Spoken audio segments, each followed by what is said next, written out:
Hello, welcome to the stream. Today we are going to be doing this reference photo. I am not looking for photorealism today. I really just want to do like an expressive watercolor and gouache, and let's see how close we can get and how we do. I recently did this bookmark. That's in a recent video here on the channel.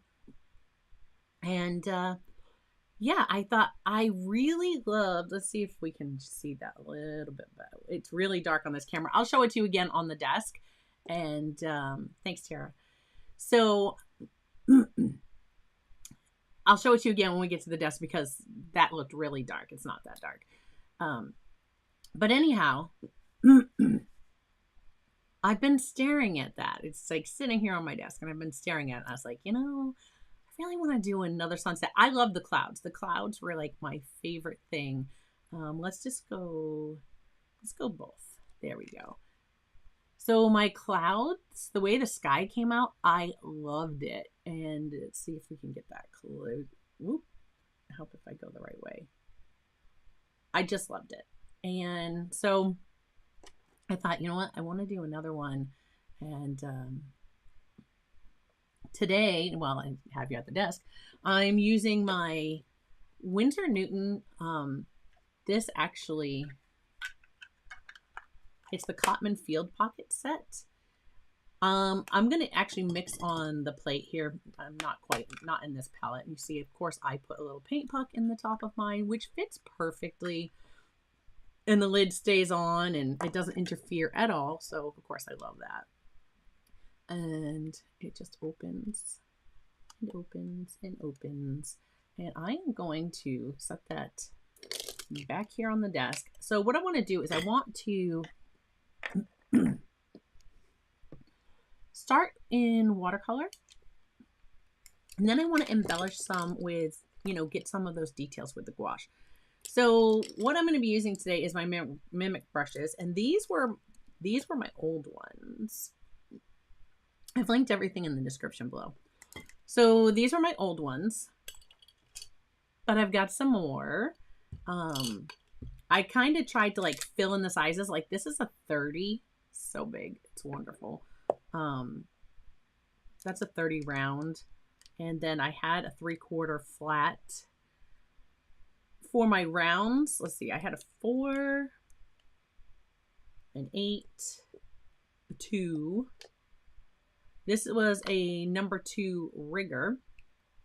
And then I had a 2-inch wash, which is wet because before the stream, I actually got to have a little fun. I'll show you guys. I'll give you a sneak peek because I may, Mimik. It's Mimik with a K, M-I-M-I-K, but they're linked in the description. So I was playing, I have this Paul Rubens 100% cotton, hot pressed. This is not linked yet in the description because I wasn't planning on talking about this today, but I just wanted to share with you because I was just painting this before the stream started. I just did this little spontaneous waterfall and I wasn't sure what I was going to paint, and then that's what happened. So yeah, I love the way the sky turned out in this one. Like every time I do something like this, like I try to pick out like different things that maybe I don't like the entire thing, but what is something that I really like about it? What is something that I might want to improve next time? So I liked how like the way that the colors through here kind of looked like misty, which the waterfall would, if it's a tall waterfall, it's going to put off some of that. And yeah, so I loved the way the clouds in the sky came out though. And then this is the very first page, and like paint wouldn't stick here, so there's probably some glue there. And there was something up here that when I did my wash of my sky, it just went really dark, which I think I'm going to put this out. If everything goes right, I'll just put it up Saturday morning like I did last weekend, the quick video, which was like just painting and some music. It was just like a time lapse. You guys will have to let me know if you like those, because if you do like those, then I might start putting more of those out like on a weekly or semi-weekly basis. But I did record this one, and so that little blemish, which was just a little mark, I just turned it into a bird and added a couple extras, and I liked it. So yeah, that was what I was doing before the stream. And then I realized, oh no, I've got like, sorry, I've got like 15 minutes, and now I have really filthy water. I had to go get all those changed out, but anyhow, that's what I was doing before the stream. So let's talk about these Mimik brushes. Hopefully you guys can't hear that truck.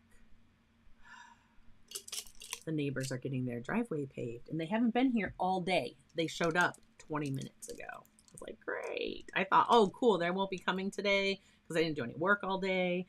So it'll be nice and quiet. I won't have to worry about it for streaming. Yeah, no. Okay, so I got the 1-inch oval wash. And if you look, the handles are different, slightly different colors now. When I first got mine, they were more gray. And now they're more of a blue. So if you see the gray or the blue, just know these are the same. They're the synthetic squirrel hair Mimik brushes. Thank you, Rob. I'm glad that you guys are not hearing the noise because it's distracting on my end. So I got the 1-inch oval wash because I love my 3/4 inch silver black velvet oval wash. So I also got one of those. Got the 1-inch and I got the 3/4.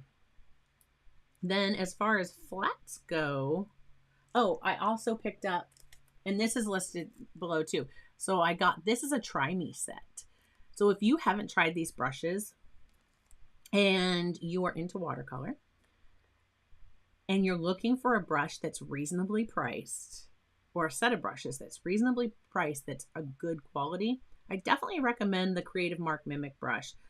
Check them out. Again, this is the Mimik. If you look for synthetic squirrel watercolor brushes by Mimik, or by Creative Mark, Mimik is the name of the brush. You should, I have this set specifically listed below, but this is a nice set to start with. Let's look at the ones that come in this set. You get a number 1 rigger, a number 2 round, a number 6 round, a 10 round, and a 1/2 inch flat. So I think that this is gonna, I'm just kind of showing you a little art haul here at the beginning. Sorry guys, it wasn't exactly my intent. I wanted to get right into painting because I am excited to try this. So yeah, as far as the rounds go, you know, I already had the 8 and this one had the 10. It had a 6, a 2, I had a 4. So that's 2, 4, 6, 8, 10. This one was also a 2. I kind of beat that one up a little bit. But I don't mind that I have 2 of those. If I use it or I don't use it, I might send it to somebody for somebody else to try it. You know, who knows? But that I thought was a great set. And this is a great variety of sizes if you're doing watercolor to start with. You have a 1/2 inch flat, a 10 round, a 6 and a 2, and then a number 1 rigger. I mean, this one, what did I say it was? A number 2 rigger. So I ordered, there's the number 3 rigger, which are great for doing some little like branches and just let that thing bounce across the paper. This is a number 1 rigger. So see, I have two number 1s and 2 number 2s. I may take a 1 and a 2 and maybe send it to somebody. Who knows? It'll just sit in my, you know, brand new brushes so that if I just destroy one, my feelings aren't hurt. I've got one in, you know, spare. So this is a number 8 script liner. So I have no idea how that's going to be. I don't know that I'll use that in today's painting, but that was definitely one I wanted to try out. I also got the size 14. So I had the 30, which is really big. And I had the 8, and the 8 just was not big enough.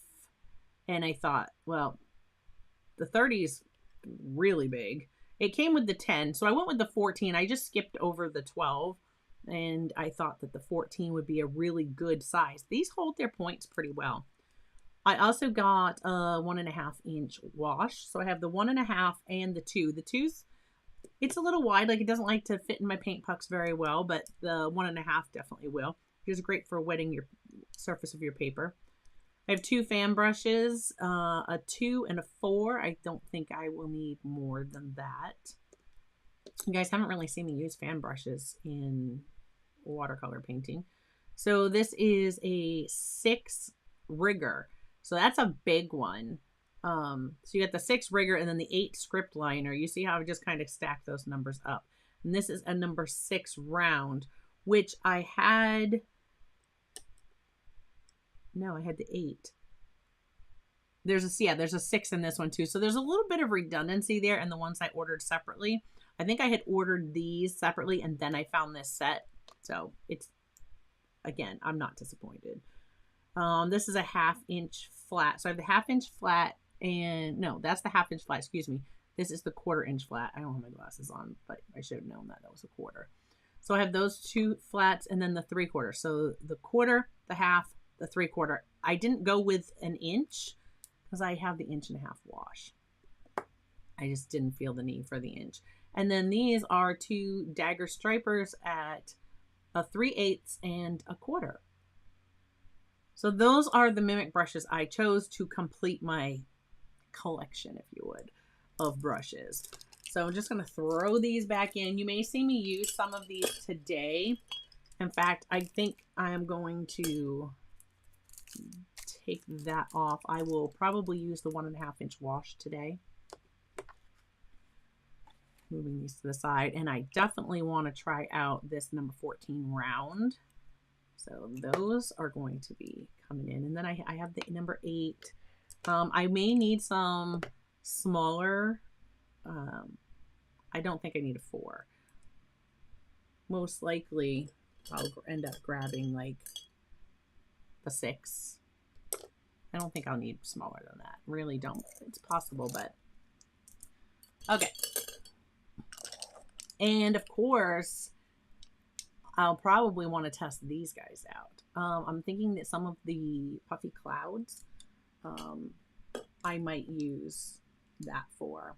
So we'll see. I just have them in a jar here, and yeah. All right. I am going to set these on my paint puck in case I want to grab them. That doesn't want to set there very well. Can you guys see? So here are my colors. There's my swatch from my Winsor Newton palette. I picked this one today because, one, I wanted to try it out some more. And 2, because I like the limited palette. So patrons, you just had a video where I was talking about choosing your watercolor palette and how to, you know, choose your colors to make your own palette versus buying tons and tons of colors. Buying all the colors isn't necessarily the best of choices. And anyways, if you're on Patreon, that video is there and explains all of that stuff. If that's something that you would like me to get into on YouTube, drop me a comment. Let me know if you're watching this on the replay and hearing how I choose a watercolor palette for simplicity. Let me know if that's something that interests you, because I could definitely do a video on that for here on YouTube as well. But I really go into depth in the video that's on Patreon. Okay. So this palette is a split primary. It has warm and cool versions of red, blue, and yellow. And it also has burnt sienna, burnt umber, Payne's gray, sap green, and dioxazine purple. It has Chinese white, which I think is a waste of a color on my palette. Who knows? Maybe I'll use it today to get some of those more pastel clouds that we saw in the, let me come back over here because this is where I have it for you so I can show you again this guy.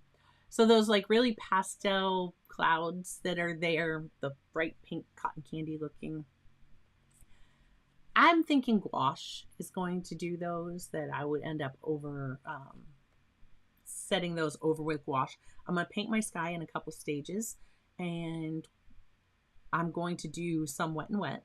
Then I'm going to let it dry. Then I'm going to do some more wet and wet. So we're going to see how you can do wet and wet. You have to let your paper completely dry. And then you can come back, re-wet the whole surface. You can go wet and wet again. So I'm going to work from the furthest back, and I'm seeing like maybe a cerulean blue, very, very faint for that upper part of the sky. And then right near the horizon, it's starting to turn like a pale yellow.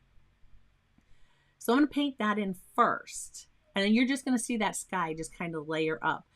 I may end up doing the big puffy clouds in gouache, just because it'll be opaque and I can just go right over, what I've done.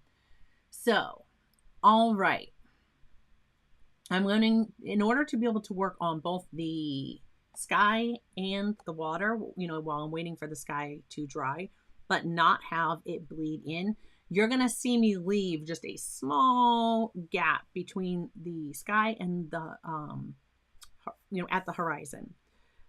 And then I'm going to come back in and paint the land at the very, later, because the land is darker. And so then I'll kind of overlap and join there. So that's my plan. Is it going to go according to plan? I have no idea, but that's my plan. All right. I am just going to set my, bring you back down. I'm just going to set that up in front of me so I can see my colors. Again, I'll be doing my mixing here on the plate versus, these are just, come on, let's be reasonable. If I were out plein air painting, I would deal with this. But here in the studio, no, never gonna do it. Just going to prime my colors here, get them wet. So I think this is going to be like the first painting you guys have seen me do with Cotman.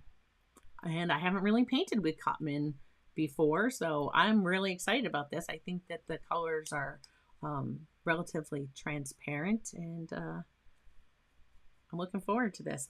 So the paper that I'm using today is my Bee Inspired watercolor paper. So this is a cellulose paper. I had planned on painting this yesterday, doing like a run through to see how things would go. So I got it all mapped out on this paper, and I was thinking of using a cotton paper for today. Well, I didn't get to paint it yesterday, and I thought, you know what, we're just going to do it live anyway, because why not? What could go wrong? Oh, I got to stop. Every time I cough, when I cough, it makes me, when I laugh, rather, it makes me cough. All right. Let us dive in and see how we go. So you guys are not hearing any of those trucks, right? I hope you're still not. I was like, if one backs, and they back all the way down, because my street is like a dead end street, and they back all the way down past my house because the neighbor's beyond me. I was like, great. And you just hear the beep, beep. You guys might hear that if another one comes, but hopefully not. So first thing I'm going to do is wet my sky area.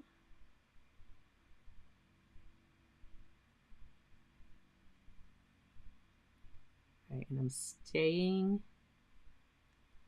trying to stay. It's hard for me to see it. I made my lines so faint. So I have my paper.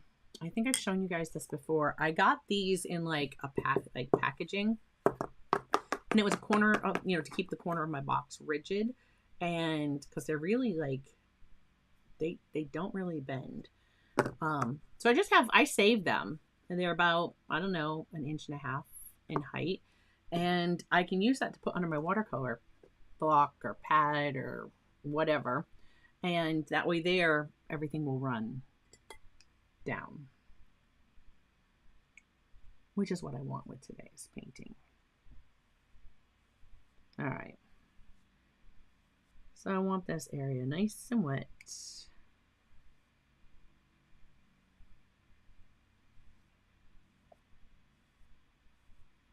Okay. Kind of set that off on this side because I'm not going to need that the whole time. I think I'm going to come right in with my 3/4 inch oval wash. And the sky is a little bit darker at the top than it is the bottom. I didn't put that reference photo over here.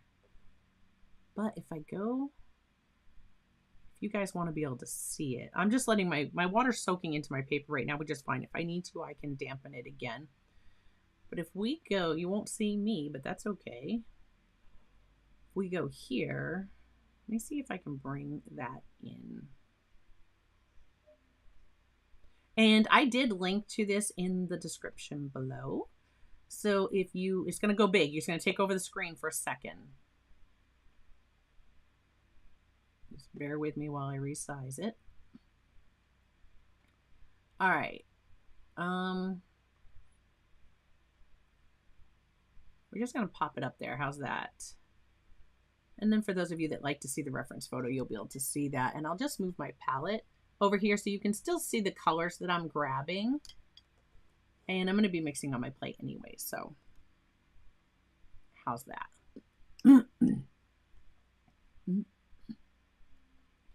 Okay. I'm just looking like the top of my paper because of course I do have this elevated so the water's coming down. I'm just going to take a little bit of this that's pulling at the bottom, bring it right back up to the top. And I can see this paper kind of buckling a little bit, so I know it's getting good and wet.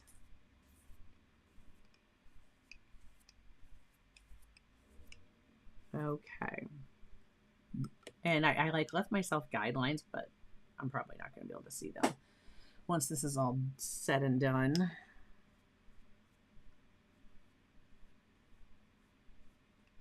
It just didn't look like that was as wet on that side of my paper. You can see the glisten. Let's see if I can get that so you can see a little better. See how it's glistening?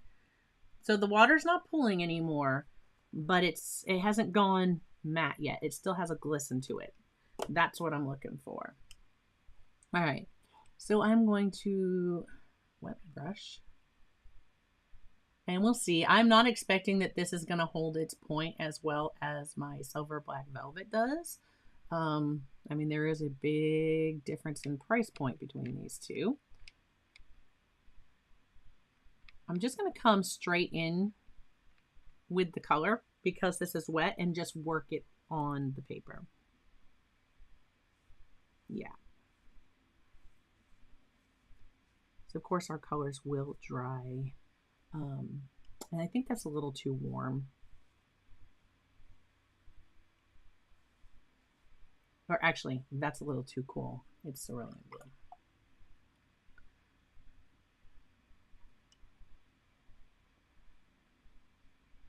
No big deal. I think perhaps I'm going to go with an ultramarine. You're just going to see me lift some of this off.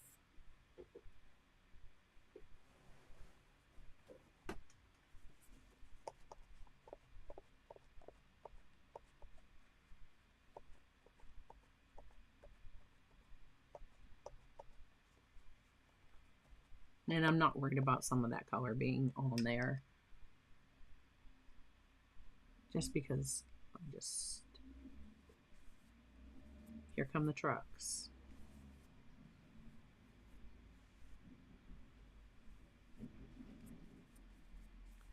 There goes a truck. Okay. So going for the ultramarine blue, I am going to work this on my, because I don't want that full strength. So I'm going to grab some water and we'll see how that does.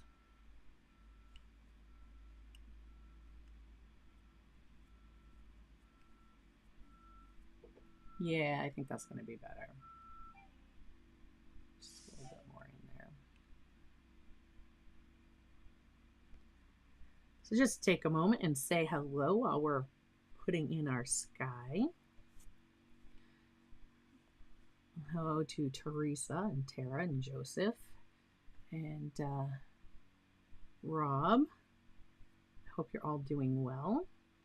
So you see I've stopped there because I need to transition to the yellow that's down here. And again, I'm going to want that to be nice and pale.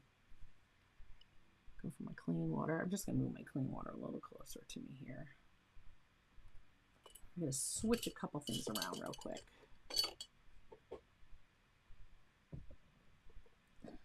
There we go. That's a little better. All right. And I want the cad yellow hue. I'm going to bring that over here. And I know that's going to be way too bright. I mean, that would be like where my sun is. If I just dropped that in here, that might be fine. And I'm going to take a tiny bit of the cad red, just a touch. I just want to, there we go. Make that a little warmer. And then we're going to make it lighter by adding water. So you can see this is very like tea-like consistency. It's very, very thin, because I want that color to be nice and light. And I'm just going to come through, and I'm going to leave a little, you'll see I'll leave a little space here. And the reason I'm going to leave a little bit of space there is because my colors are going to move on this paper on their own. Okay, and I don't want to make green, right? There's no grass in the sky. The ground does not reflect up into the sky. And I don't want to move too much, because if I do that, then that's when I'm going to create mud. They're going to start mixing on my paper and I'm going to start to get green. Okay, so I can put this yellow next to this blue if I don't come through with my brush and really work them together. So now you're just going to see I'm going to just blot off my brush, and I'm going to come right here at the bottom, and I'm just going to pull up a little bit of that extra water that's down there.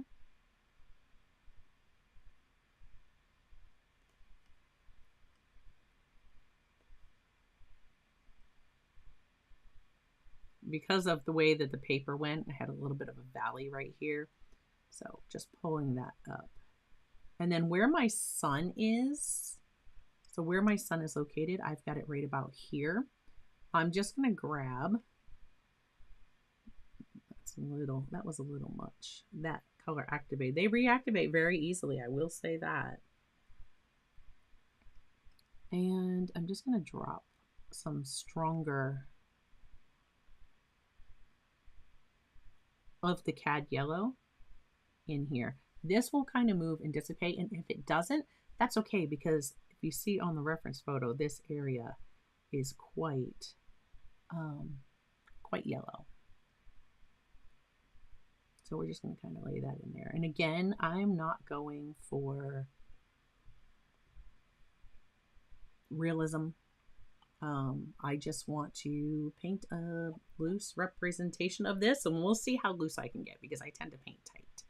So all of my best intentions, I still end up usually painting tight. So now at this point, I want this to dry.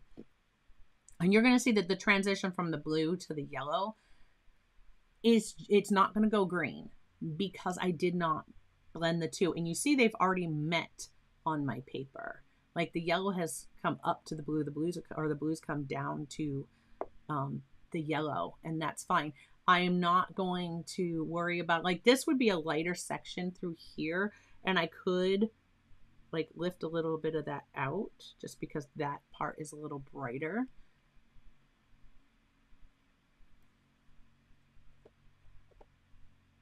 There we go. Just in the end, like where my clouds come through, like this section is a little bit brighter in the sky, but that's okay. There. So that needs to dry. And again, I have a little bit of pooling here, and I don't want to bloom. So I'm just going to kind of blend that and let my dry brush pick up some of the excess. There we go. Okay. The other thing that I can do right now at this point is I know that right near here, there's going to be some really yellow orange color. So while this is still quite damp, I'm going to grab a smaller brush for this. So I'm grabbing my number 8 round. And I'm going to grab just a touch of this cad red. Come over here where I was working that yellow. And I'm really going to want a nice orange. So I'm going back to my cad yellow. And I choose cad yellow because that leans more towards the red. So they're going to make a nice orange for me. And the red that I picked leans more towards the orange already. So I know when I mix those, I'm going to get a nice orange color. And there we go. That looks a little bit more like what we've got going on in our painting. So I just want to make sure I don't have too much water in here. So I'm just dabbing at the base where the brush meets the ferrule. So just below the belly of the brush, just to pull out a little bit of excess water. And then I'm going to come in here and just put in a little bit of orange.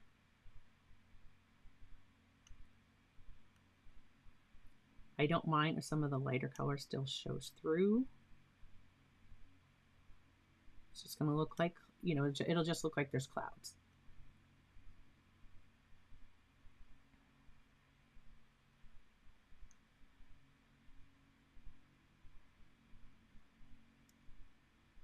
Now this is going to, because this is still very wet, this will travel upwards, which is what I want. Because if you see over here in the reference photo, it kind of, that orange travels up and then it starts to turn into like almost like a salmon and then into pink.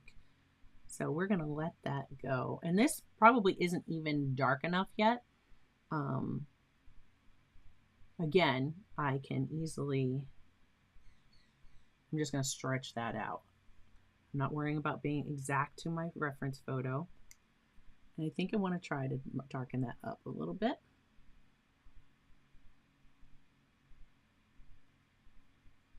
Because again, this is wet, it's going to dissipate. And you see how bright, like my yellow is still really bright here. And I'll probably come back in with gouache at the end to pop the brightest part of my sun setting. There we go. That's more what I wanted.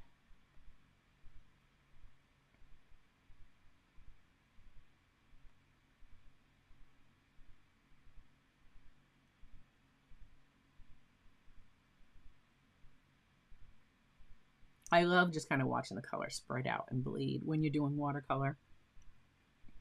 Okay.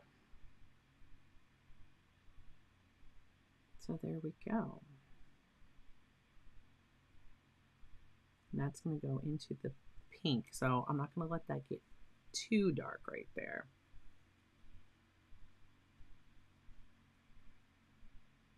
Lift just a tiny bit of that out. There we go. I'm going to let this completely dry because I want to come back with the clouds that are coming this way. I want to do those wet and wet. I could do it right on top of this. Yeah, it's still quite damp. I was going to let it dry. And then if this completely dried, I could come back and wet it. I just didn't want to risk anything going into my yellow and just making weird colors. So that is going to be more of like a purpley color, not quite dioxazine purple. So we're going to take a little bit of this ultramarine, which we had over here. And then we're going to go for the cooler alizarin crimson because that's going to make us that purple, alizarin crimson, that purple blue that we're seeing in our clouds. And again, this is still thin, which I want because I want it to be lighter, but it'll definitely be darker than this. So see, there's my color. And I can even Mix this up a little bit lighter by adding a little bit more water. Now, I don't want to come right in with this because this brush is really wet. I don't want to force a, cause a bloom. So I'm going to take some of this, and then my vanishing point for these clouds is about here. So they're coming this way, and they're kind of fanning out like that. So this whole part, this section of the sky, they're going like, there's a few spread out here. So they're kind of like fanned out from here. So I'm going to kind of want to follow that. And we'll talk about like vanishing point when we get down into the water too, because there's some really important things to pay attention to when you're trying to paint water coming on shore at an angle.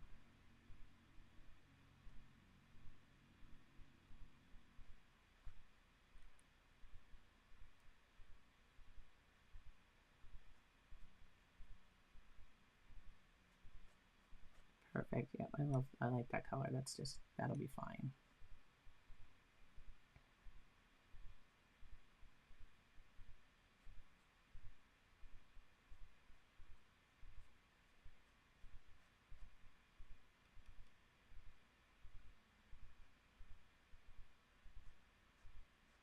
You see, I'm not quite coming here because they're going to change. The color changes a bit.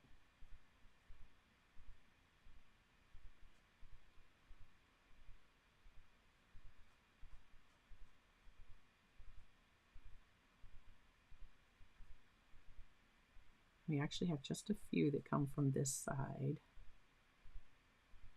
I can see my colors like separating on my palette. Now, these are lighter, so I'm going to come back over here to get some of my darker ones first because I just loaded the paint on that brush. And then I'm going to come back over here once my brush is almost empty to put some of these in.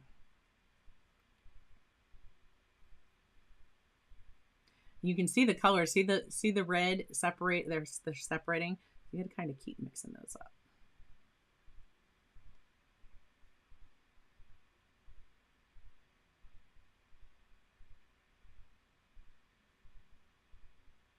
And there's just a little bit, and there's actually a little right here. I'm not going to go too much with this. See, I don't want too many strokes. Just enough to put it on and leave it, because orange and purple are going to make brown, and we don't want brown clouds either. That's not going to work. Okay, and so I want to have some darker values here, so I'm just going to come in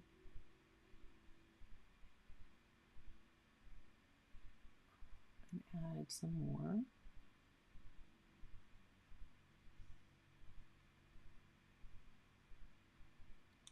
I want to see some of that blue showing through.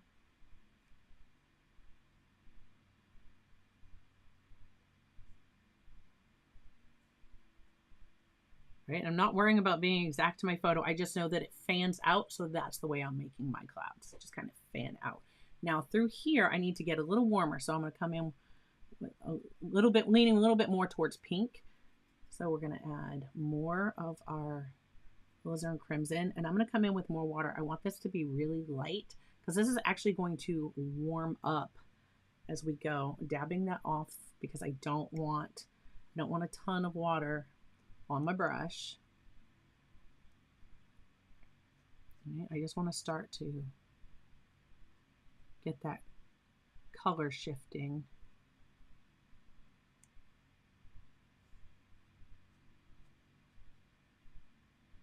You see, I'm almost like dry brushing it because if some of that blue shows through, we want that.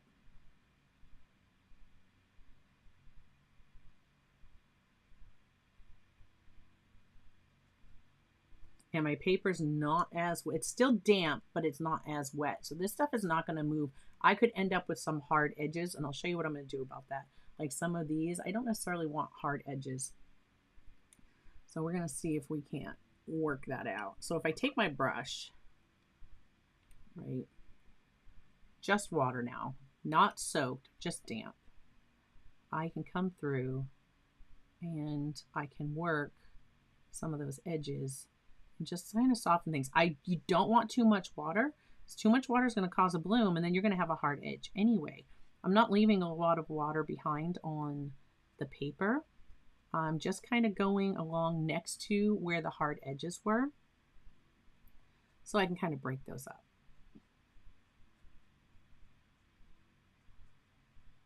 And the same thing if you came in with like, if I came in with a dry paper towel and I just grabbed and lifted some, that would dry that spot of the paper quite a bit, and you could end up with a hard edge that way too. So sometimes when you're working wet and wet, the best way to get those lighter values is actually just to take yourself a clean brush and lift out. So that was rinsing my brush in my clean water. I'm going to tap it and then just lift out, pull through those areas.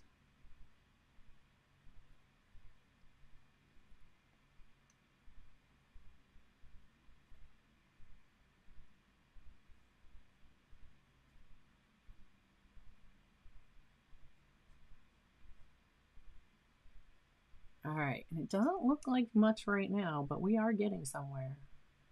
And this is drying on my palette, so I just want this wet again. I want that original color because it's a little darker here. I lifted some of that, but I don't necessarily want it all lifted. Right, it's a little darker up in this corner. So I'm going to bring a little bit more up there.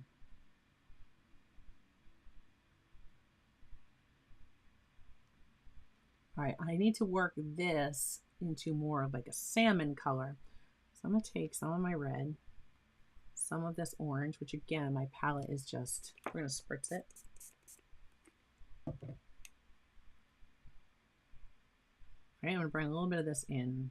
Not too much. I don't want, because that has the blue in it, and I really don't want it to go brown.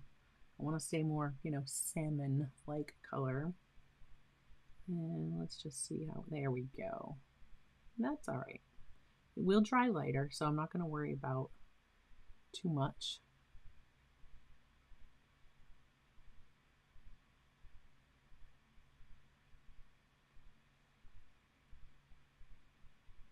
And if I want this lighter, a little bit more water. Now my color will be lighter.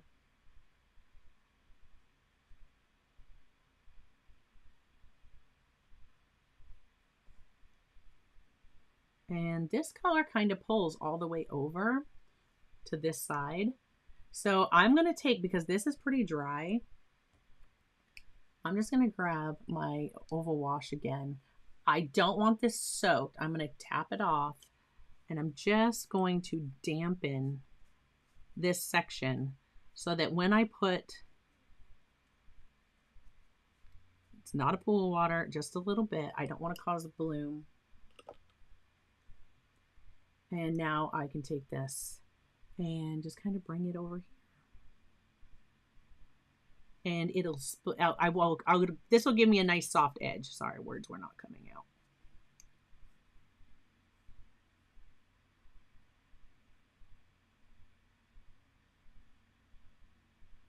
We've got a little bit of this color up here.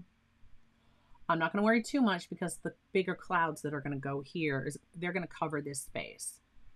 So I don't have to be too fussy with what I'm doing here.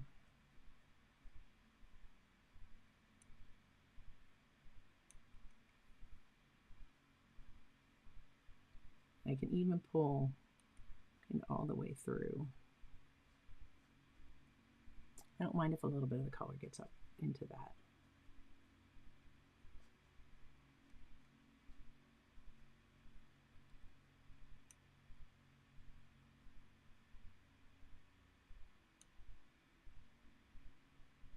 See, I'm getting a hard edge right here. I don't want that. So we're gonna bring this through, let that dissipate out. And I'm gonna take a little bit more of that color that was down here, and we're just gonna re-wet that area and work it right to the horizon line. And then that should get rid of my hard edge.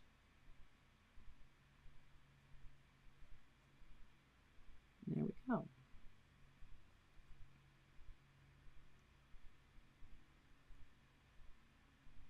So now I'm going to stop messing with my Okay, just left out a little bit there. I'm gonna let this dry. And again, like I don't particularly care for this right here. But I think it's a little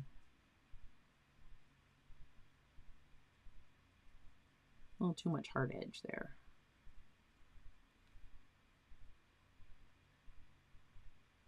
There we go. I'm just dabbing that because I don't want it to bloom. But we're going to come back over this with some of the up close clouds.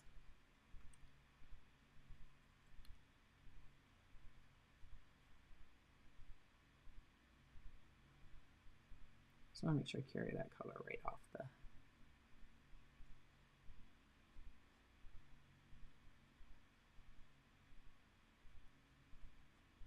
I said I was going to stop fidgeting, right? Yeah.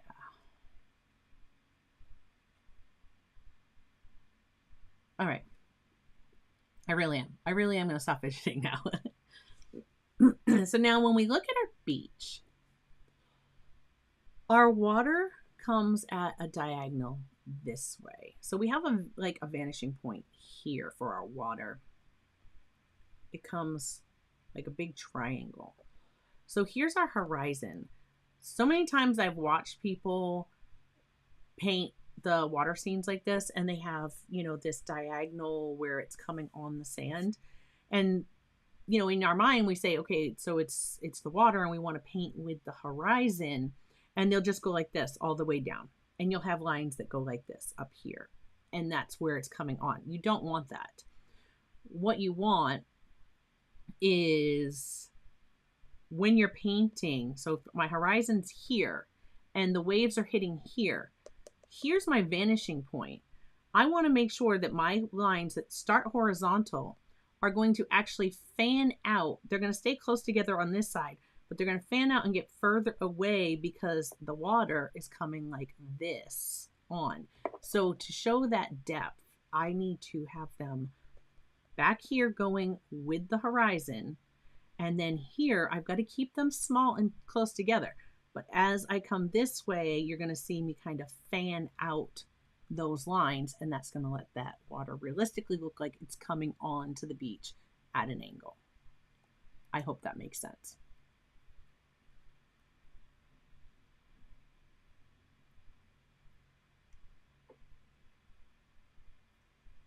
Okay. So I'm just going to wipe this off.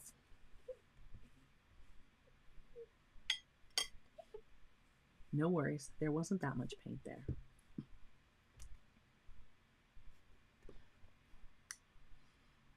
Now for my beach sand, I'm going to use some burnt umber, and I'm going to use that really thinned down. So grabbing my burnt umber, right? I would love umber for this versus burnt umber, because umber would be a much cooler, because this we look at the sand in this and it's definitely much cooler. But the way that I can get around this is I can take this burnt sienna and I can grab just a touch of my Payne's gray and mix those together, and you'll see that it cools that right down.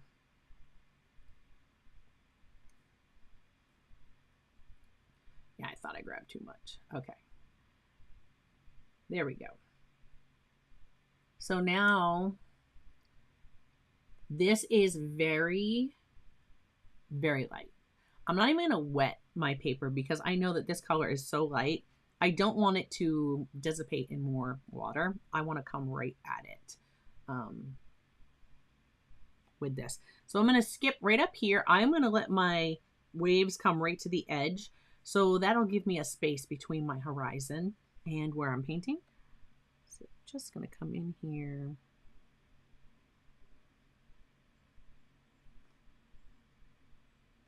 And lay this in. Again, kind of looking at my reference photo and trying to be similar, but I'm not worried if I'm exact. Because honestly, when people are done and they look at my painting, they're not going to also be staring at the reference photo and comparing the two, right? So don't worry if you're not exactly like your reference photo. You have a photo. You don't want the photo, you want the painting. Don't be afraid to change things up.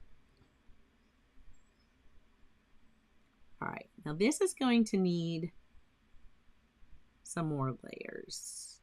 And what I'm going to do is, just to give this a little bit of texture, I'm actually going to take my Payne's Gray. I need a new paper towel. I'm going to protect the rest of my painting. And I don't have enough on my brush, which I didn't think I was going to, but I can just drop it in.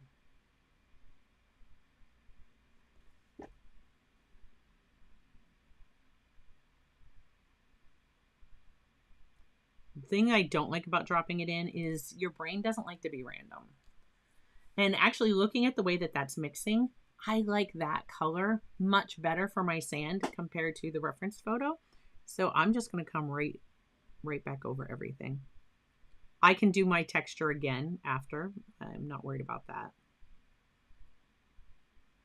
I just think that that makes a bit closer to what I'm seeing in the reference photo, as far as the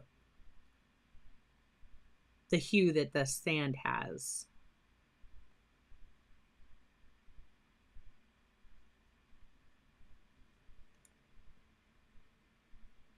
All right. So now the other thing is, if I look at this sand color, now that I remember, have to remember what I did. If I look over on the wave, so where the wave, you see what the foam is for the wave, the first wave that has the foam, it's crashing. And then there's a wave a little further back. But in between those two, if you look at that color where it's darker and you look at my beach sand, they're actually pretty close. So I'm going to have my first wave about here. I'm going to have my second wave about here. So right in here, I'm actually going to take a little bit of this, and I need a little bit more of my... I don't have much mix up on my plate here because I know I'm not going to need much. And I'm just going to lay in just a few spots.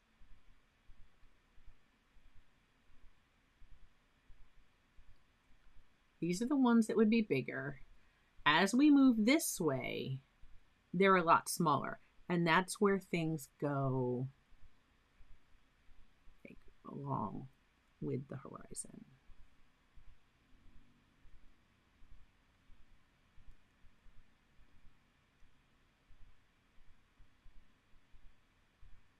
And I'm not worried about these. These will actually darken up, and the tone will, they'll get cooler, because when I come over, I'm going to take some more of like the sky color, and that's going to be in my water.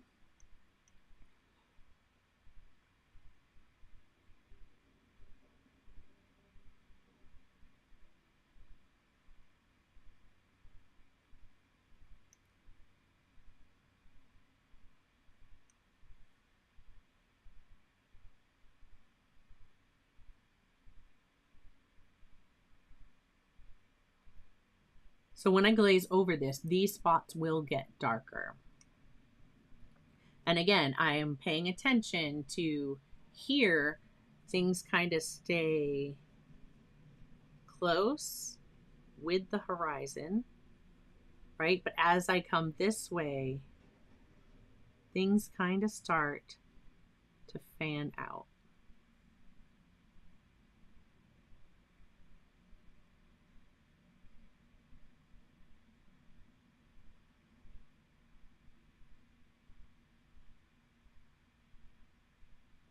So you see how we've started coming like this.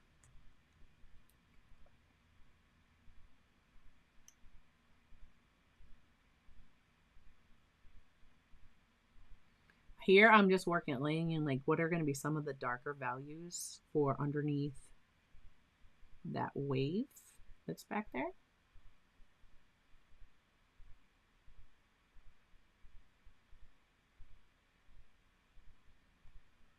Okay.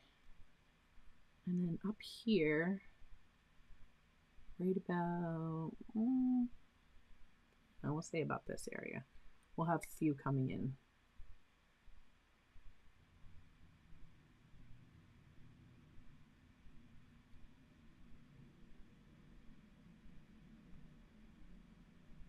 Again, I'm not worried about being exact to my reference photo.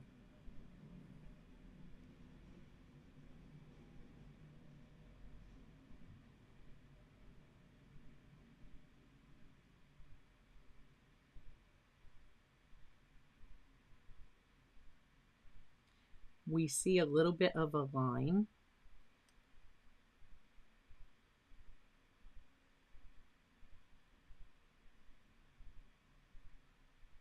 Where the wave that has just receded, or the wave that is receding, is leaving a shadow. So that's what this is. That value is probably going to have to be darkened up, but I'm not going to worry about that yet. Okay. I need just a little bit more.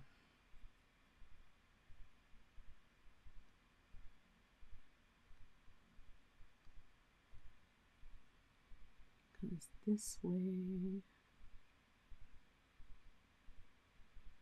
right, these need to start fanning.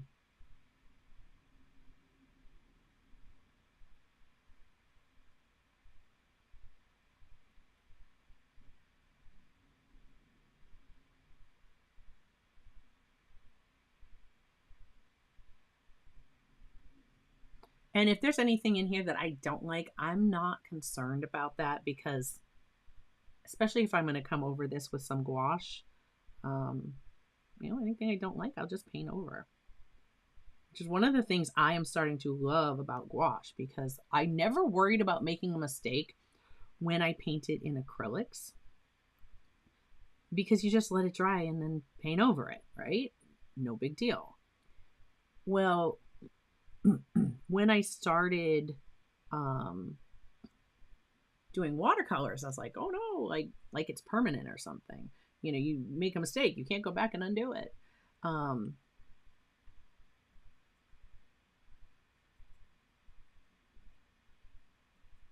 just looking at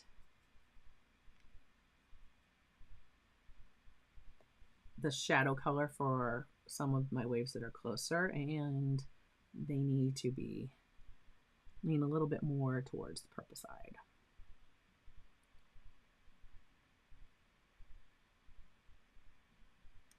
So you're going to see me just drop some of this in.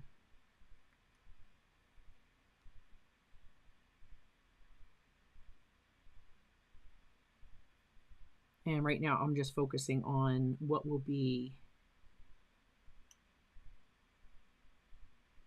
like the 3 waves that are rolling in. This will be the shadow under them.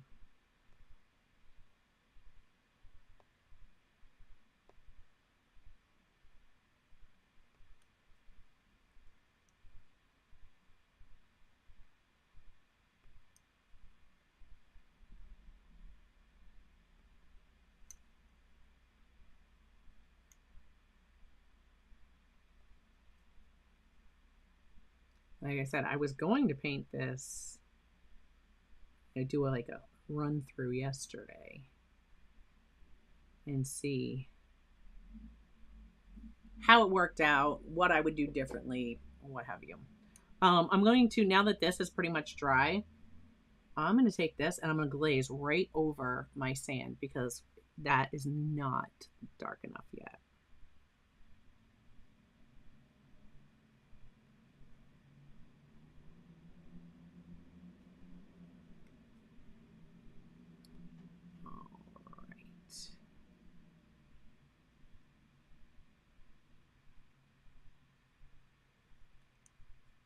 Okay.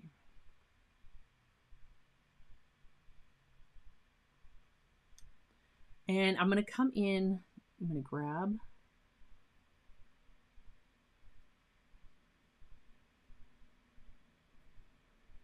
my Payne's Gray.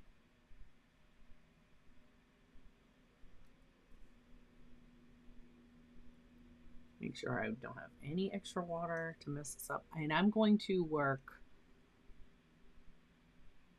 I'm going right at the edge of some of this as it comes down. Like if I'm looking up the beach, I'm going to see this, but I'm not going to see the shadow on that side.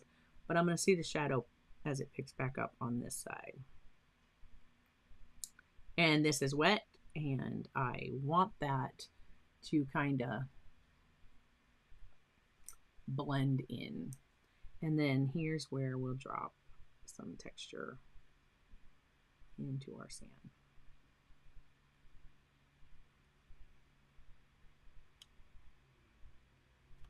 And if I don't like the way that those are looking, I'll just blend some of that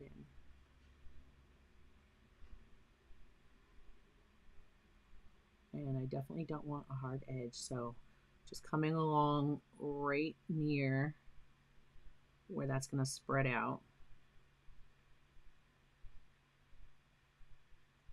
There we go. We're starting to get somewhere. We are starting to get somewhere. Okay. I have to let that dry.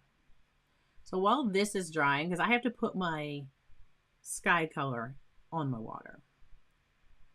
So while we are letting this part dry, this is dry enough that if I want to mix up some of the colors, and some of the colors that I'm doing for the clouds up here is what I'm going to be painting in the water down here. So I'm going to mix up some more of this, that like purple blue that are going to be the shape of my clouds. And then I think I'm going to come back with a little bit of gouache to do that lighter pink and even brighter salmon. Hi, Cat's Art Picks. Okay. Just cleaning that part off. I'm going to leave my Payne's Gray there because I know I'm going to need that still. So I'm just going to rotate that out of my way for now. What do you think so far? It's coming along. Are we going to finish this in time? I don't know. We'll see. I think it should start to just really come together. All right, just getting a little bit of water on my plate. And I want my purple again. So I got my ultramarine. Okay, I'm going to have my alizarin crimson. Okay, look at that purple. But looking at the color on my plate, and if you look at that reference photo, it's a little more blue. Right? It's a little bit cooler. And remember, as long as I have, you know, the right, like how cool that is, I still think some of that's even a little bit more blue.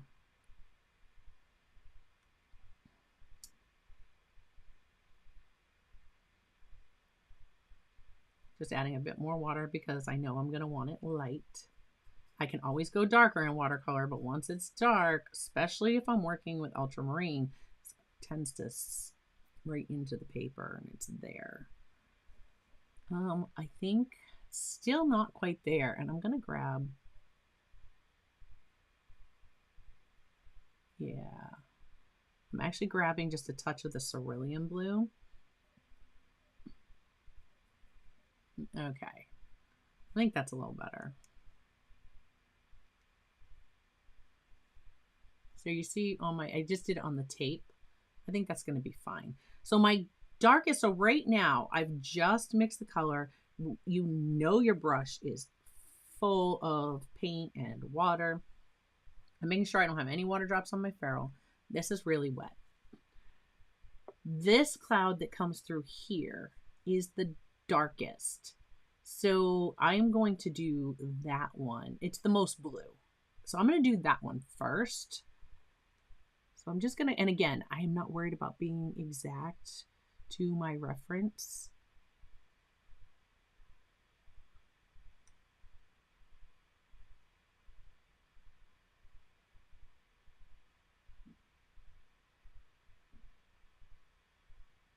And the cloud ends up right about center, and it's going to come in at a kind of a downward angle. So I want to make sure I'm carrying that down. And again, I'm not worried.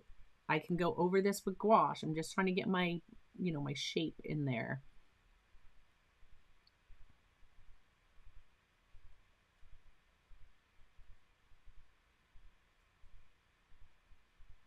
So now you see I didn't grab any more paint on my brush. I'm just kind of blending that down. So there's that cloud. And now we need, as we go down here, now these get smaller because of course they're further in the distance. So this one at the bottom is, we're going to start there, and then we'll catch the one in between.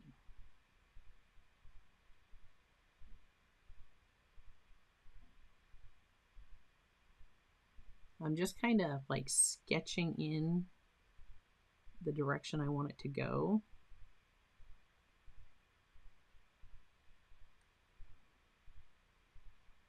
While I have just a little bit of paint on my brush, I'm actually going to put these ones in back here because these are tiny. They're off in the distance, right? They're flatter.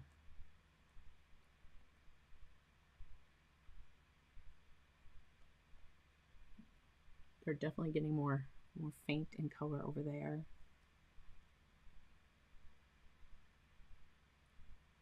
All right, let's see. Right? And you see my colors want to separate. Mix those back up. All right, again, now I've just loaded my brush. I want to make sure that I'm going to be coming in at the bottom of where this cloud is going to be. It's going to be darker.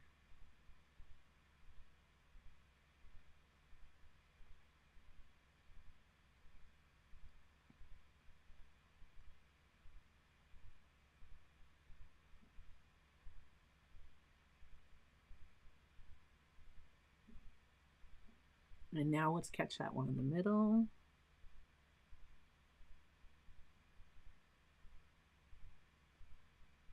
Again, don't worry about them being exact.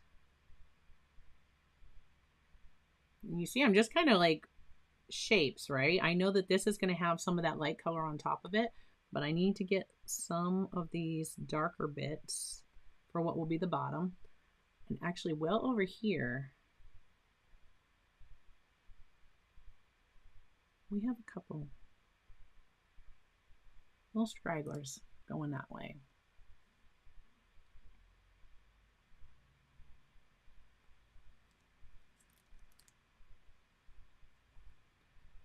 Okay, and again, this will dry a little bit later because look at how much this one's already lightening up. So these will definitely dry a little later.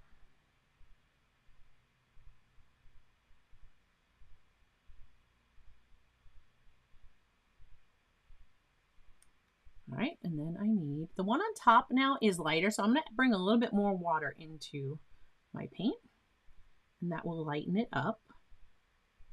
Remember, watercolor, we don't add white, we add water. And up here, we just have some wispy, right? This is the biggest cloud. This is the cloud that's closest to us.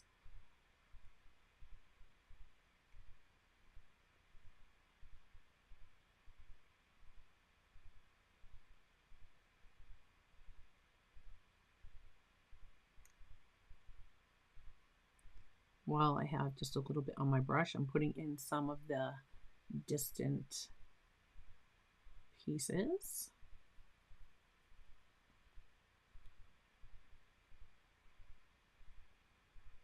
We have dropping in, again, more of the color because some areas are going to be darker than others. And this will come back with, we'll put that pink on top. So I know it's missing now, but we're going to add the pink. And now see, here's where I was saying, like, that section really didn't matter. And mine are a little closer together. Not worried about it. It's fine. If I wanted to like lift a little bit of that, I could, but I'm not letting it bother me. Right? We're just gonna come up like this. Again, I'm looking for similar, not same. And this is going to get a lot of pink put on top of it, but I'm just kind of getting my shape in there. And if I need to darken some of these up while I have this color in that background, this is very similar. Just going to add just a tiny bit more water to lighten up what I have left on my palette, pushing all that color back together. And now anywhere that I think I need to darken up this sky, you know, that's behind here, I can just throw some more in there.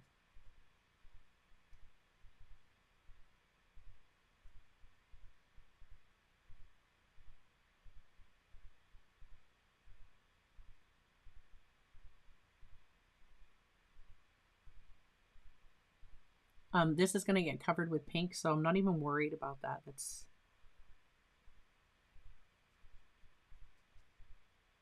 all going to get covered up. And it's going to brighten up is what I should say.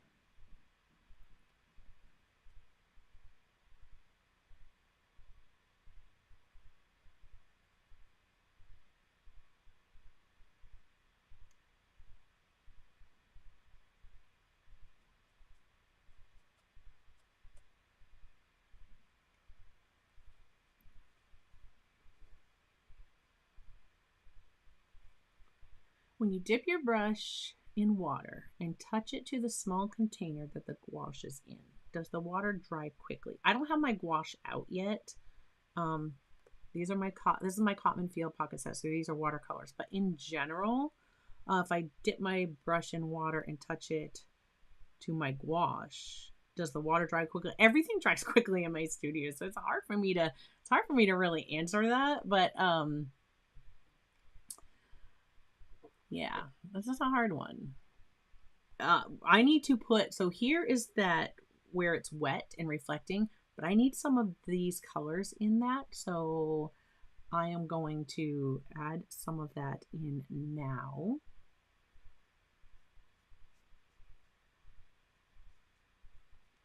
Kind of dry brushing.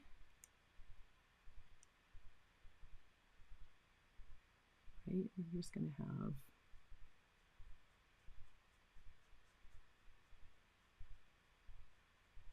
and I want to kind of put some of this color, and I know I almost have none of it left. That's okay. I just want to get some of this through here. I'm not going to brush over this too, I'm not going to go over that too much because then I'll reactivate what's below, and then really I just don't have enough left of anything. So I need to mix up a little bit more. But now our sky is starting to reflect in our water. And over here, you see how this goes this way. It also needs to go this way. So you're going to see that pull down through here too.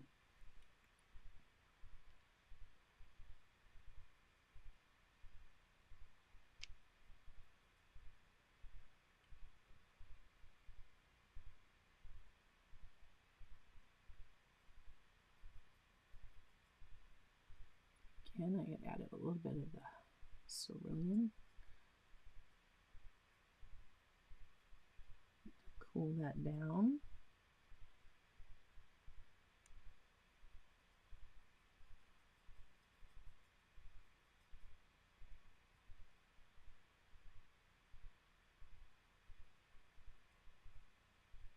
All right, there we go. And it's close. Close is good enough.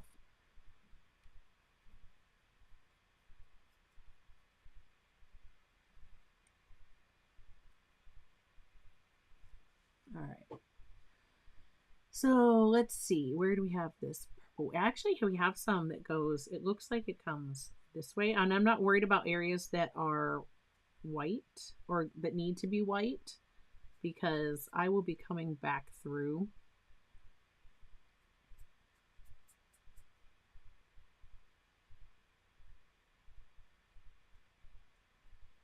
And if there's anything I don't like, I can always touch it up with gouache, because the gouache is very opaque. So now I need to get some of that pink color in. So I'm going to let this dry. This won't take long to dry because I did not have much water at all on my brush. I need to get a little bit of the yellow value in here. So I'm going to get that in now in areas where it's dry.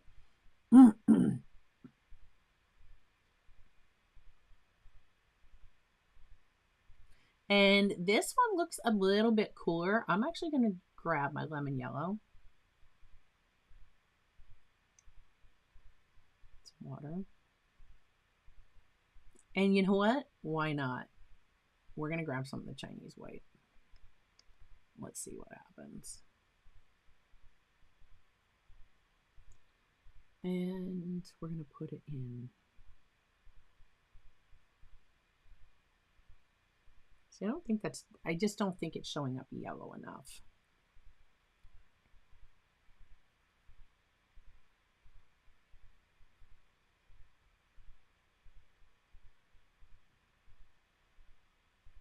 We definitely need to get a little bit in some of these places. Again, this is something that I can certainly do with my gouache. Not up there.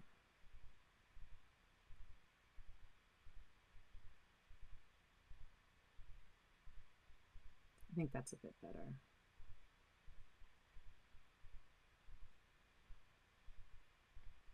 I can even put a little bit more of this, brighten this up here. Because that one section has a little bit more, and I'm kind of avoiding where my cloud is, kind of, you know, doing a little bit of negative painting here around where the cloud is, because that's a bit brighter. All right, we're going to put this, certainly, I'm going to definitely need gouache for here to really brighten that up.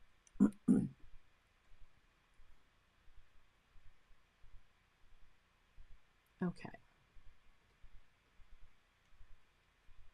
Like, how many people are going to be tuning into Joseph live next Monday at 3 p.m. Eastern to see just how badly he has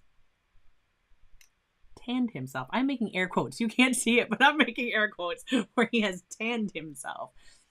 All right, this cloud up here, this is definitely not going to be dark enough. We need to come back through now with and glaze some more and get some of our darker values here. And there's actually like a pinker cloud it gets pinker right here. So I'm just going to kind of, knowing that that's going to come through. Okay.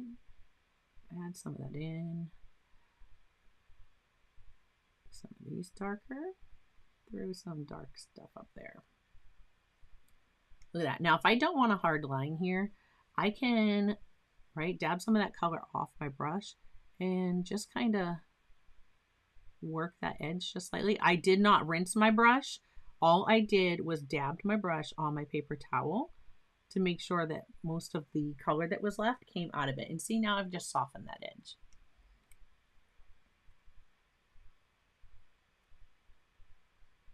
That is correct. The paint that I'm putting down right now is our Cotman watercolors. And this is the Field Pocket set. And I will be coming back with gouache. I'm just going to grab my Hemi gouache just because it's what I've been using lately and it's handy. So I'm just going to grab some of that. And I think that some of the colors that are in that palette already will really lend themselves well to this sky. All right, so just again, I'm just adding a few spots where there will be shadow.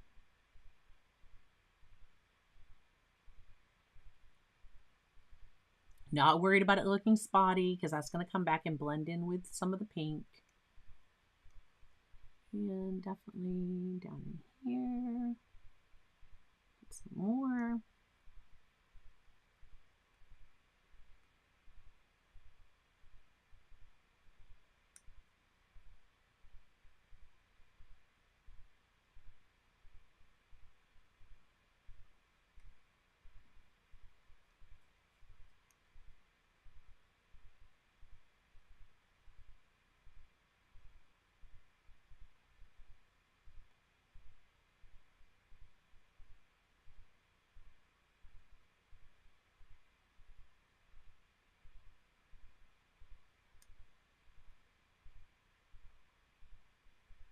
I'm not going to darken these distant ones up too much because, again, I just recently put yellow there. I don't want to mess with those too much.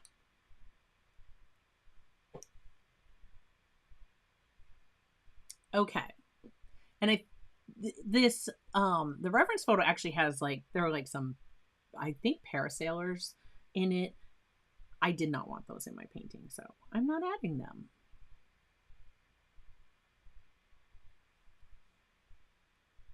Oh, definitely. You're welcome.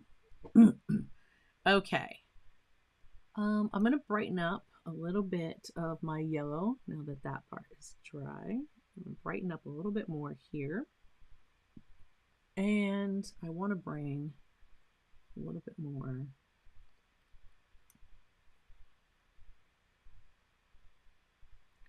Again, there's blue down in some of the areas here, so I am not going to be too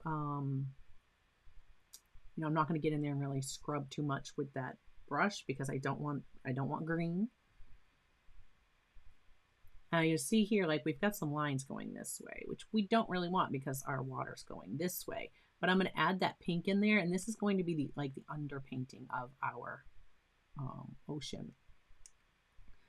So now I have to get that kind of salmon pinkish color. Let's see if we can mix one of those up again. This is where my yellow was. I'm just coming in. That was my carmine. And I'm going to have to bring in,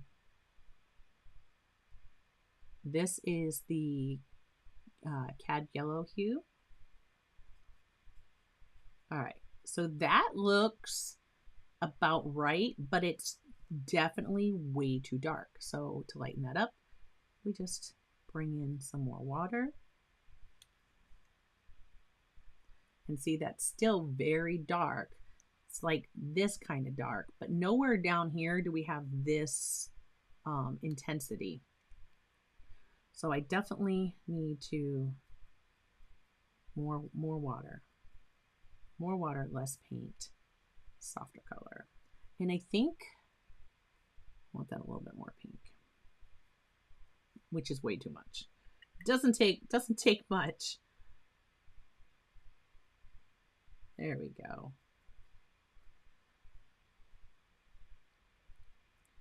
All right, what you're going to see me do is I want this to kind of blend out.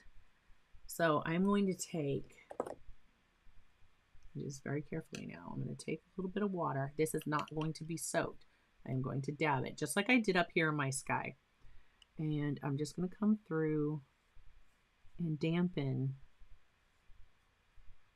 I want to be careful where I have blue and yellow. I don't want to move too much there.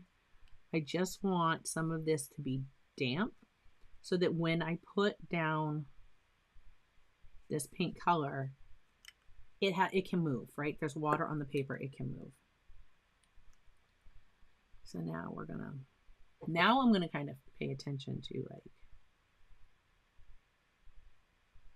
where we have this color. We certainly have some up here.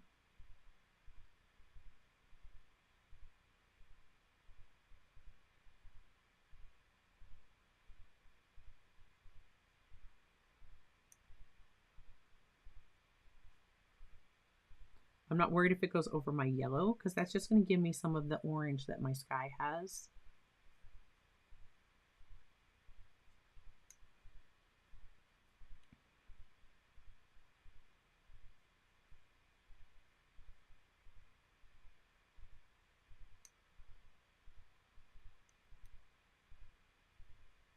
I definitely have to darken up back here.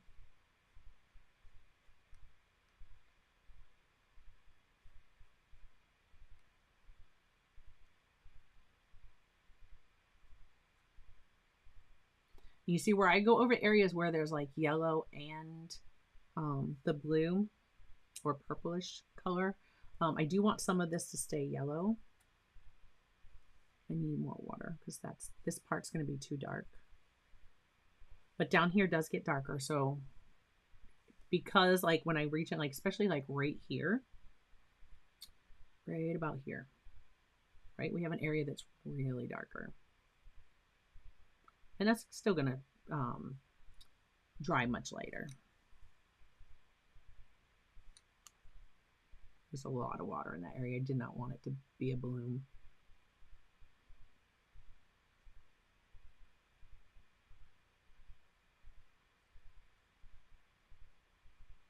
I didn't like where those lines were, so I'm just working that again.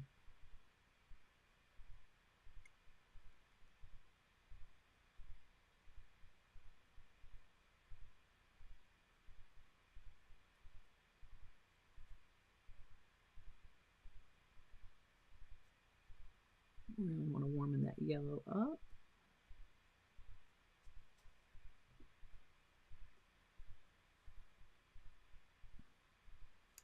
Okay, I think that this can get even a little bit darker. And I'm seeing where like this is supposed to be like one of my furthest back waves. Between this wave and this wave is where I really see some of that color coming in stronger. And if I have to, I'll make that happen with gouache.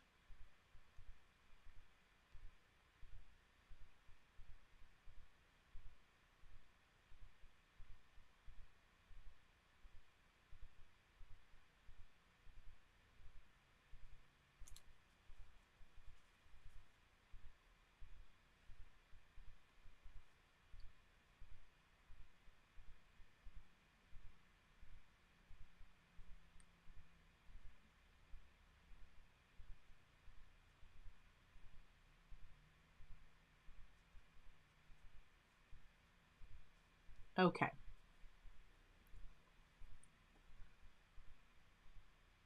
So at this point, I think that the watercolor part is good.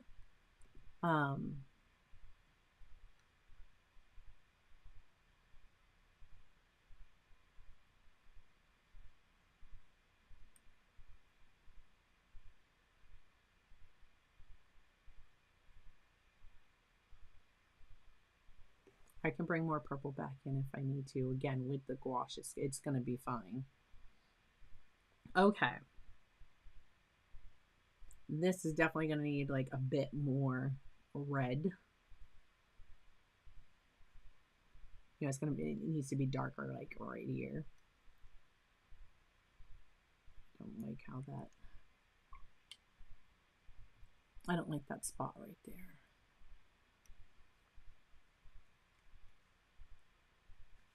Ah, we're having fish tonight too. We're having mahi. I used to love mahi when I lived in Hawaii.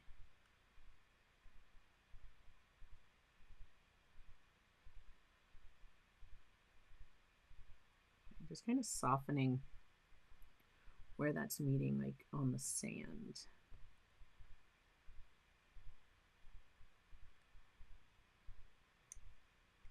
I'm going to soften this edge too, just a bit, or lighten it up just a bit.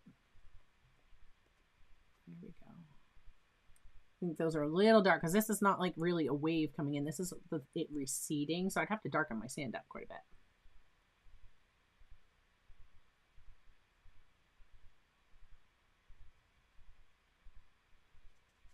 Which is fine. We can do that if I need to. Okay. So I'm going to close up my little Cotman travel palette. So there it is. Perfect for plein air painting. The colors are very transparent. I'm really liking the colors. And now I'm going to grab, I'm still going to be mixing on my plate. But now, because my palette that came with my Mimik washes, it's just a mess. So here is my gouache.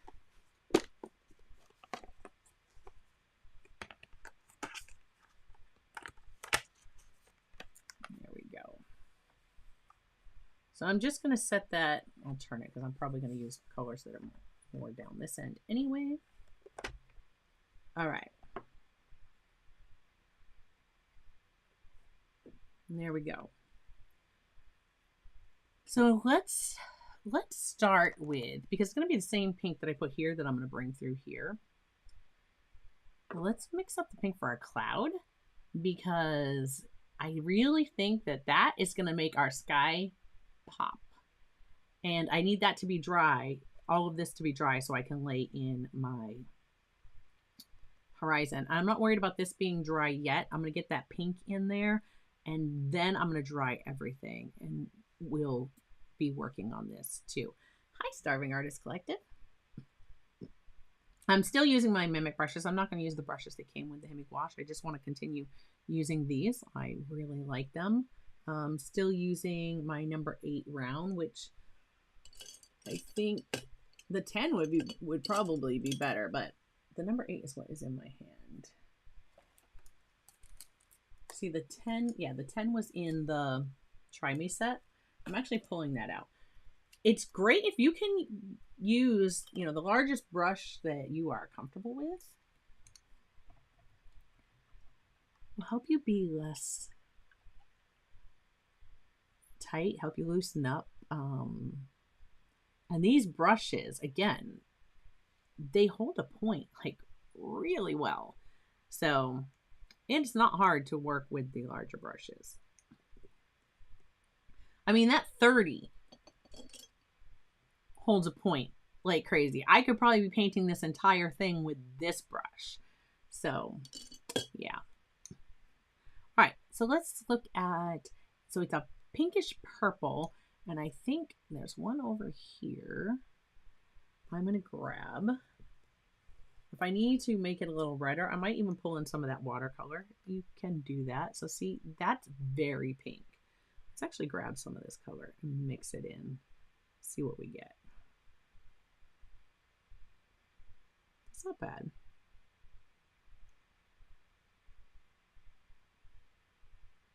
That's not bad at all. In fact, I think with this color, because pulling in this and blending them, this gives me more of that like salmon, the warmer tone. So I'm going to come over here with this. And again, I am not worried about being perfect with my color. See, that's actually a bit dark. So what I'm going to do now, seeing that, see, just tap it, takes it right off. The areas where I would have this at its darkest, I'm going to lay some of that in.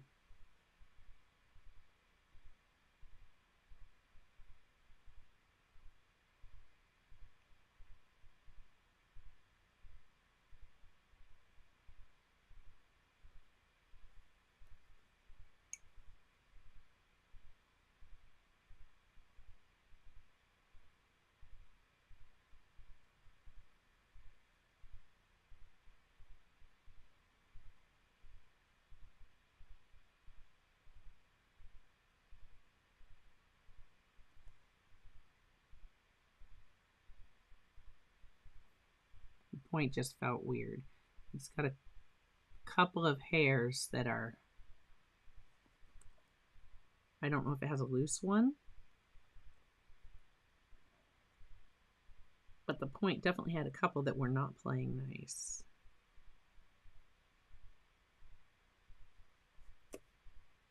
And this is the first time I've used the brush, so it's possible it could have a stray hair.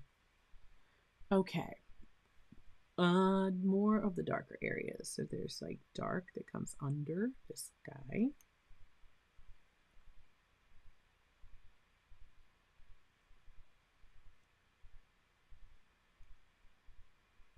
And remember I said back here, I was just going to come right over top of it. And with it having that purple underneath, it just helps to really cool that down.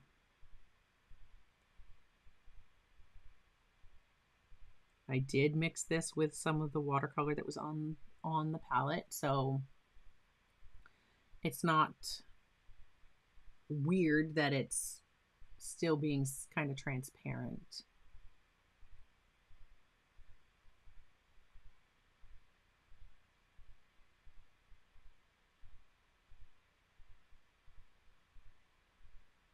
Again, not trying to be exact to the reference photo, just trying to be similar.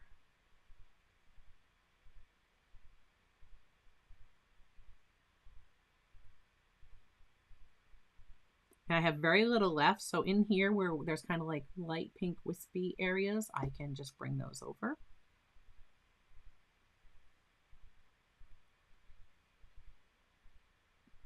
And right now, anywhere like in here where I had more of those pinker values, I'm going to bring that right into that background, the sky. It's really, so this gouache is thin. It's very thin right now, which is allowing me to just kind of glaze over.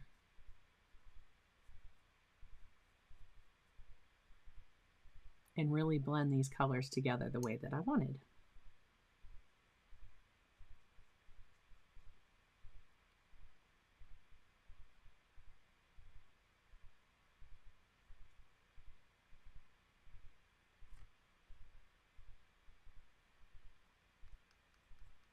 You see there's not much left on my plate, but there's still enough that I can get some very light, almost dry brush to pull that color through over here.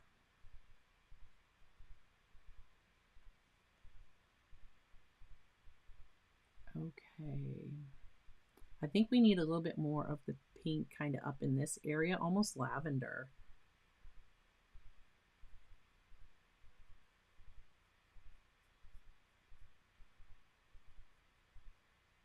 Just mixing it with some of the blue that was left. And again, there's hardly anything there. I'm not worried about that because I just want to glaze some of this color in through here.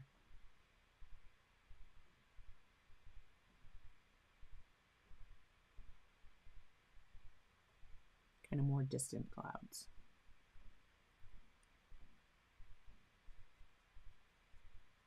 And now my color is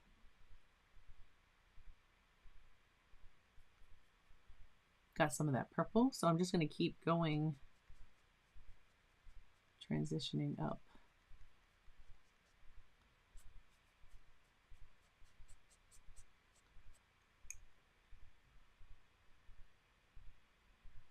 Just water on my brush. I just want to kind of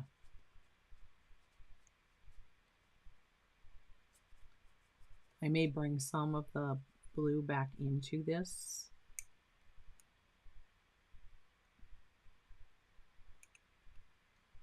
Almost just went right into my white with that.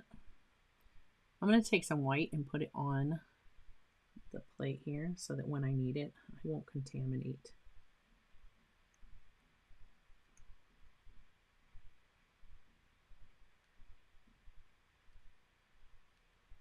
All right. Well, I think that's still too dark. Brighten that even more.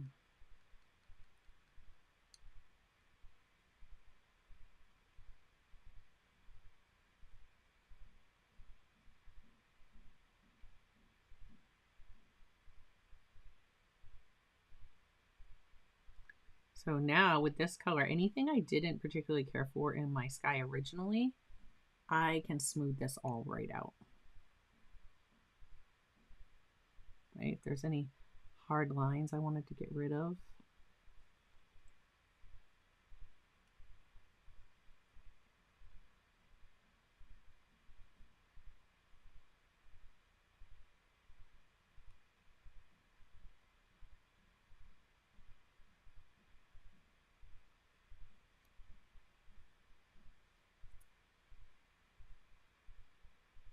Okay.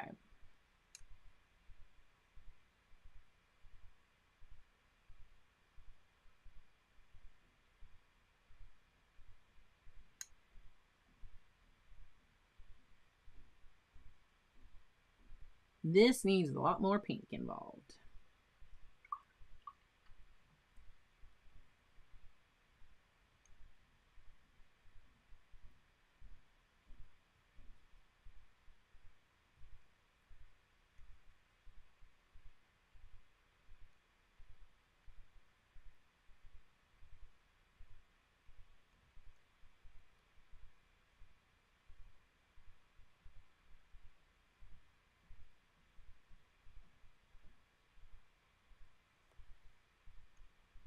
It needs even more white.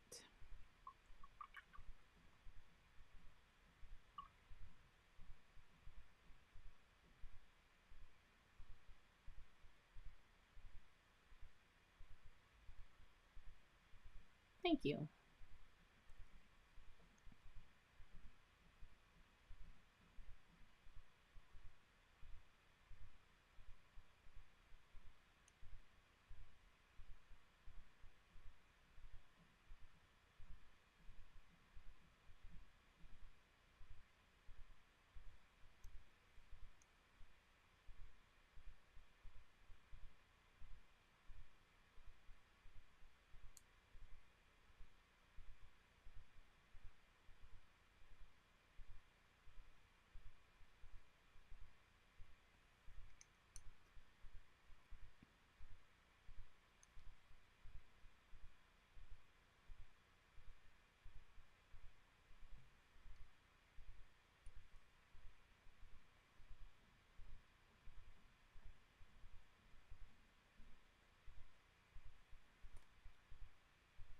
Darkening up some of that pink as I move towards the left.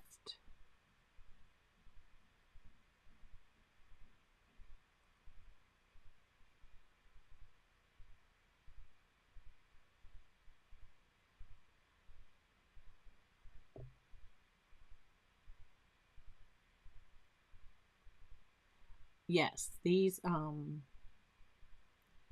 Mimik brushes. I love these Mimik brushes.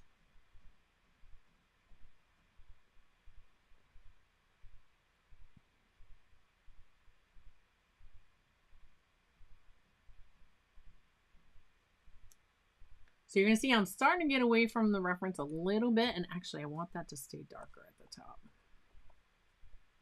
Just going to lift a little bit of that out. There we go.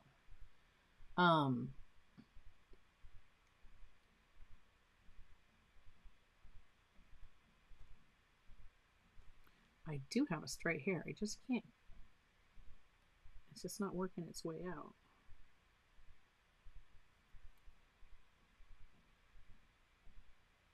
It will.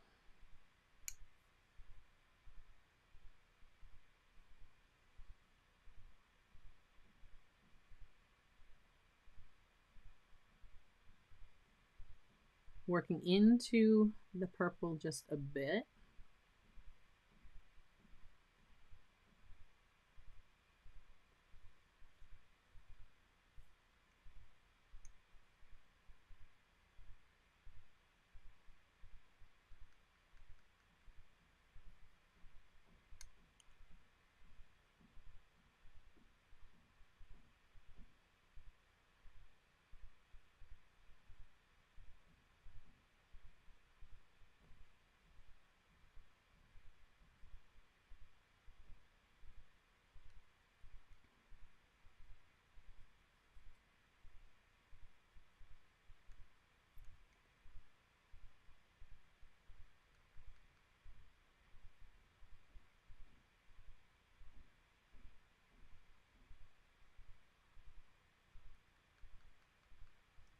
I'm grabbing more of like a peach color so I can get some of these warmer values here.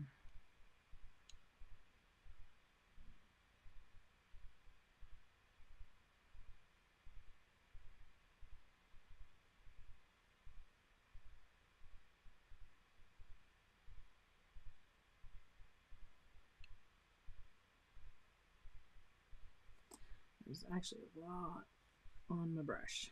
Get some of that off.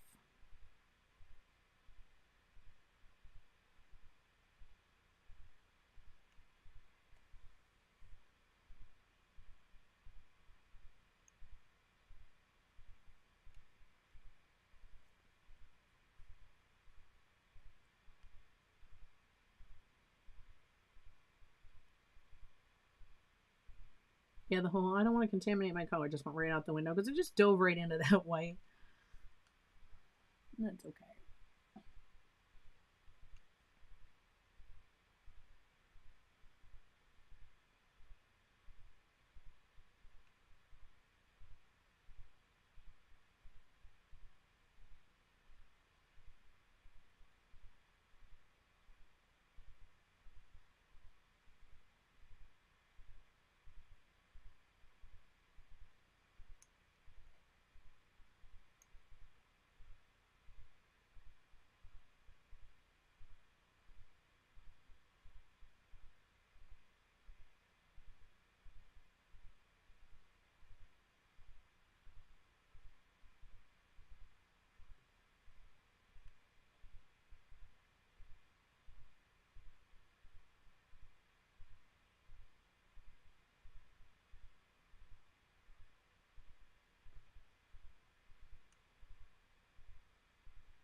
I am going to leave the clouds alone for a little bit because I am fixating on them.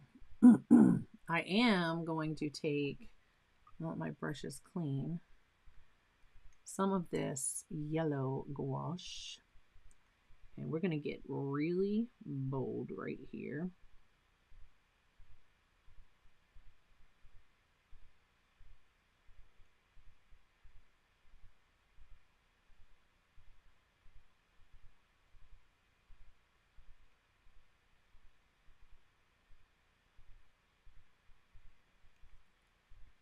And then I'm going to grab my white.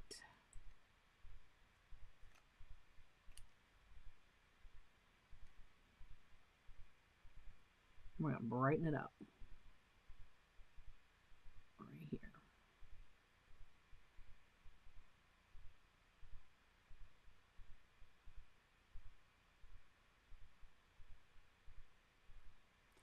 Now that will certainly blend with some of that yellow, and that's fine, right? Because it doesn't look like it's pure white in the actual reference photo either. It's just very bright. Okay, we need a dark horizon.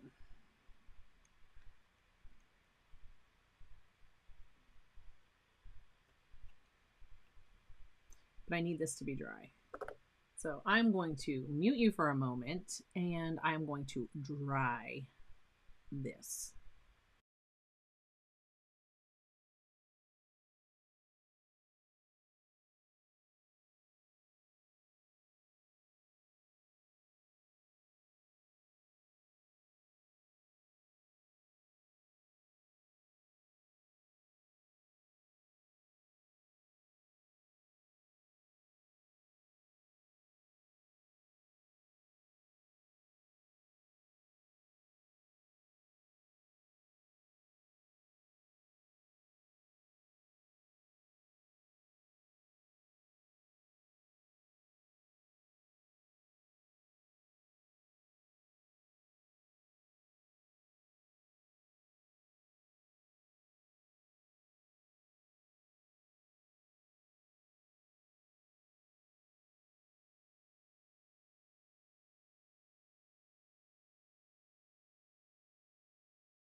Okay.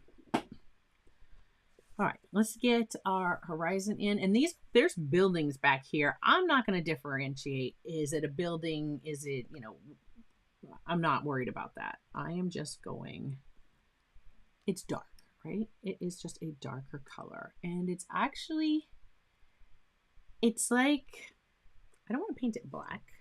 But right here where I had my paints gray, I'm just going to grab some indigo.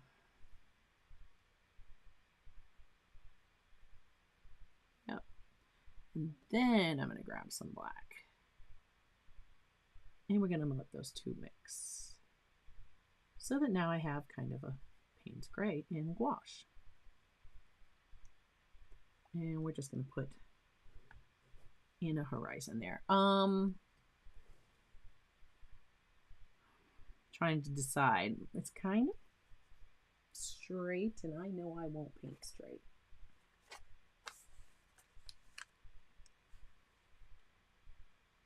So I'm just going to lay this, and I'll just kind of work it across. So I don't want to just be a straight line. There are buildings back here. So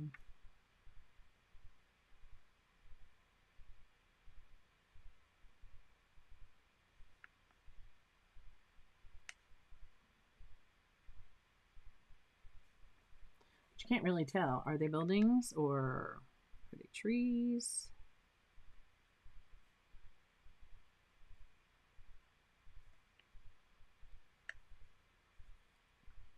That tends to taper out.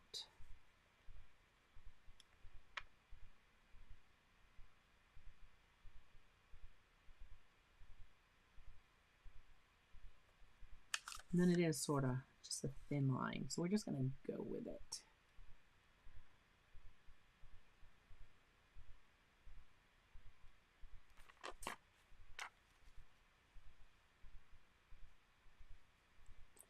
And as it gets closer,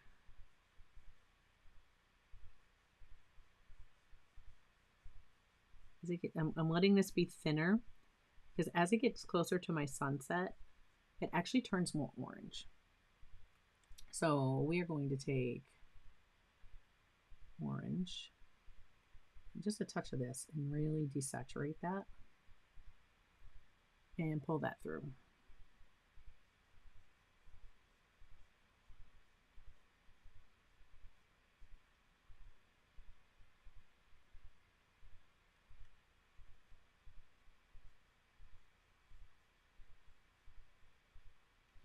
Right where I'm skipping where the sun is, because where the sun is, that is going to be much lighter.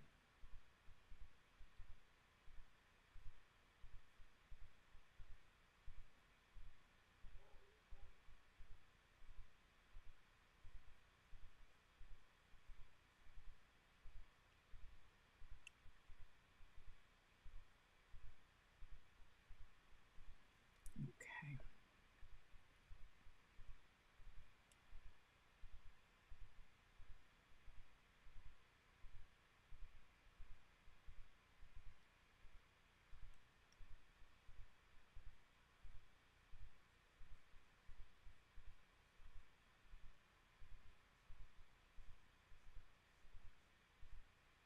I want to be careful. I don't want to go back too far, because going over that will actually turn it green.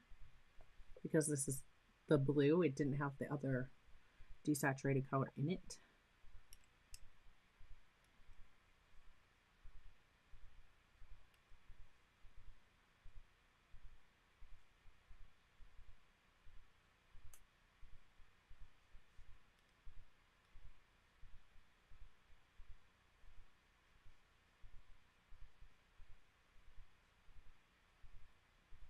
All right, close enough. I think this definitely needs to darken up just a bit.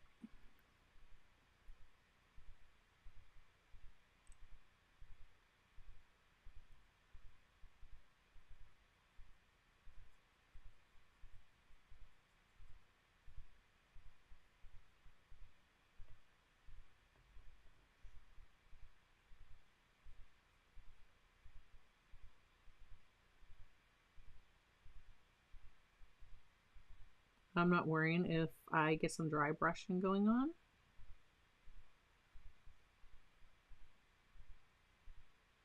It's just going to add texture.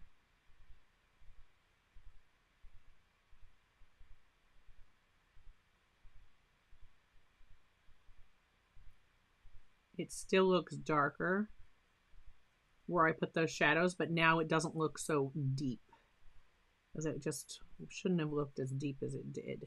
It was lifting it too far off the page.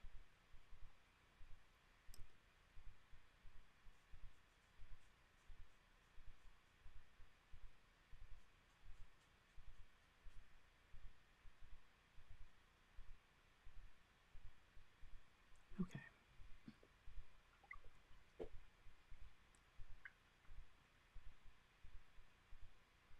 This definitely has to darken up.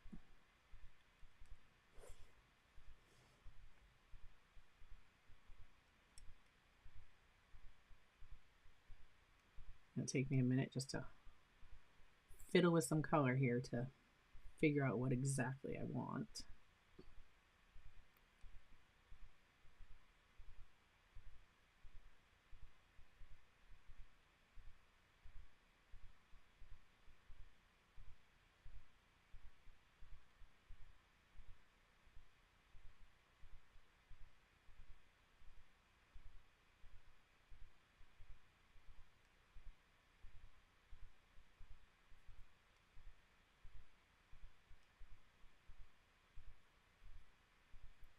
Trying to get closer to my sky color, because that's what's going to be in the water.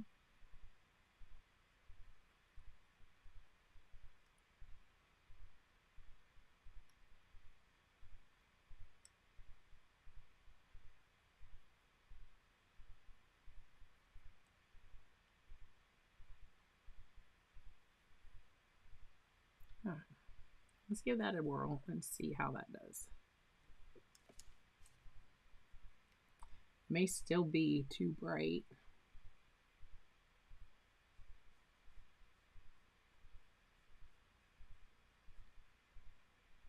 I like it better. I think maybe just a little bit more.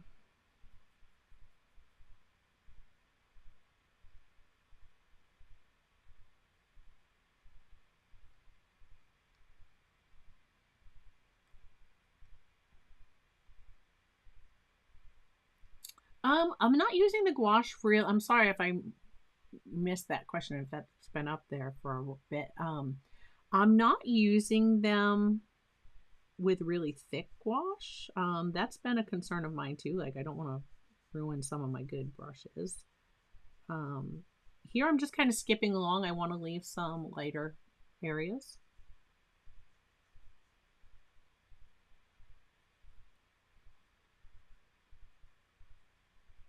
But they seem to be working pretty well.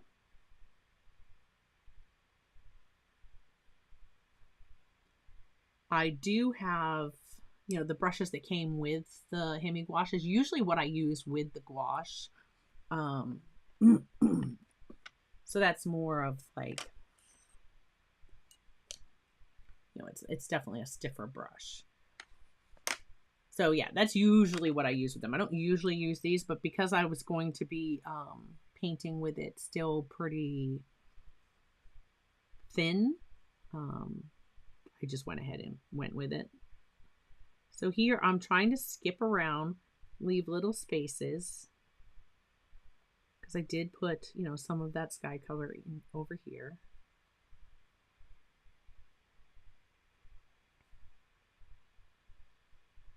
Again, remember, as we go, this starts to work towards us, we have to fan out this way for it to look natural. If we keep going this way all the way across the horizon, it's just not going to look natural at all.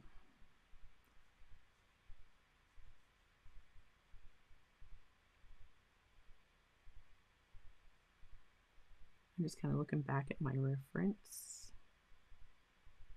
Again, I want close. I don't want exact.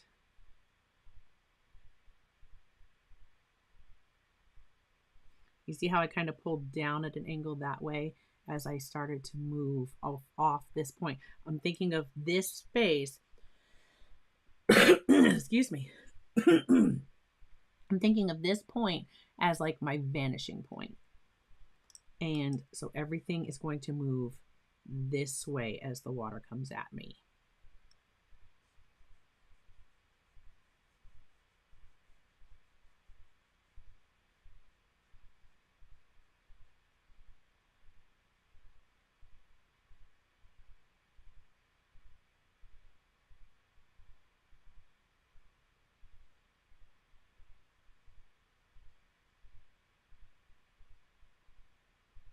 Adding some of this over that darker color.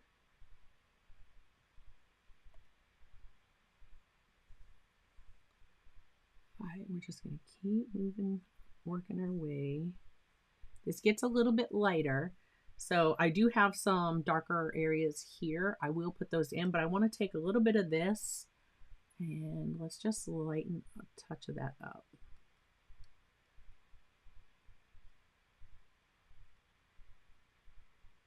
All right.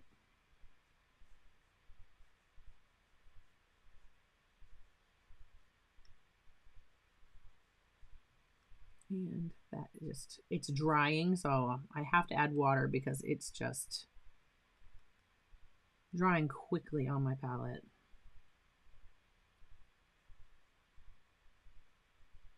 There we go. That's what I wanted. I wanted that lighter color. Now you see again, I'm kind of moving. I'm fanning these out. And I'm starting to turn the way my lines go because I want this water to come on to the shore.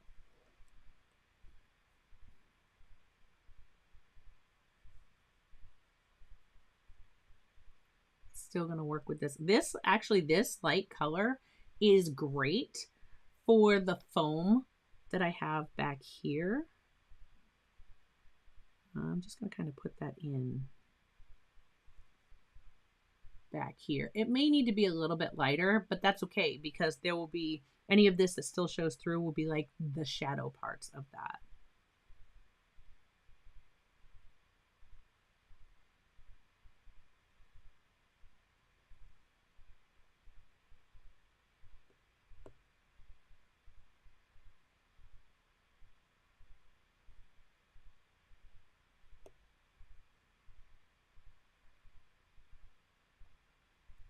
I didn't want that actually going through there.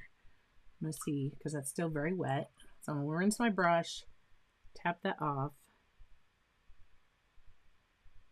And I'm just gonna lift, not scrubbing too hard, just putting a little separation between those. And there we go. That's fine. Okay, so yeah, this wave that comes through here, a little fungus gnat just flew across my desk. I need more of my white.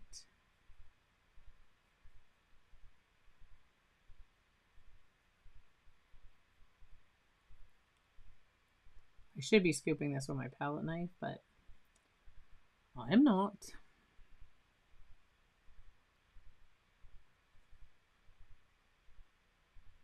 Just dabbing, that was a little bit lighter color, so I was just dabbing it up top here.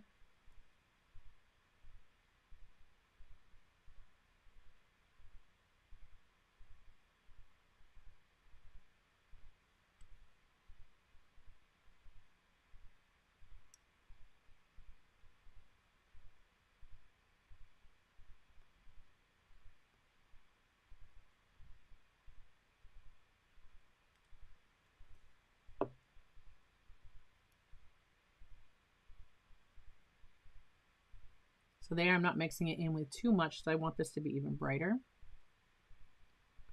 But none of this is actually white because of our sunset.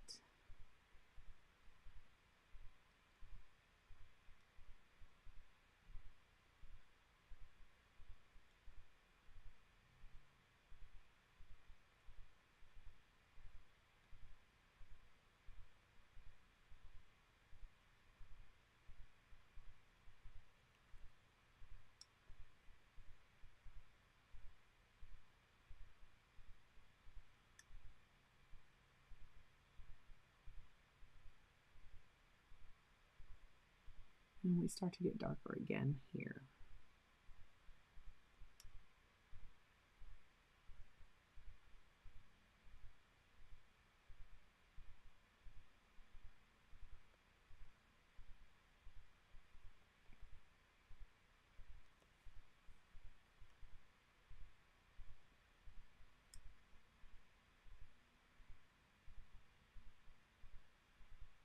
I'm mixing these two together because some of the under part of my waves up here, it's kind of a cross between that purple blue and my sand color.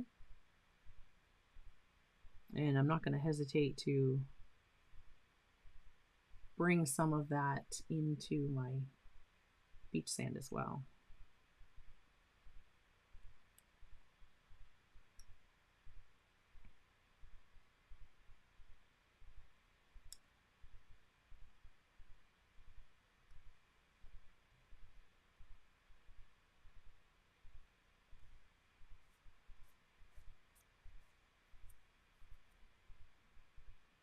Just kind of putting it on there and just pulling it through.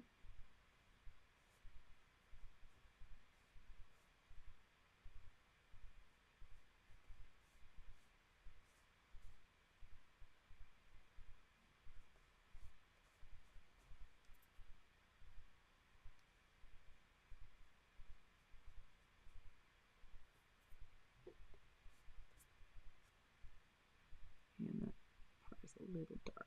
Cover that up.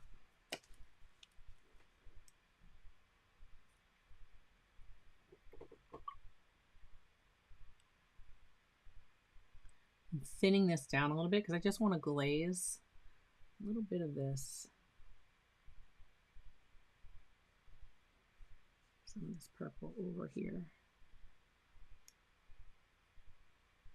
Same with up here. I'm going to be careful though, because there's yellow underneath.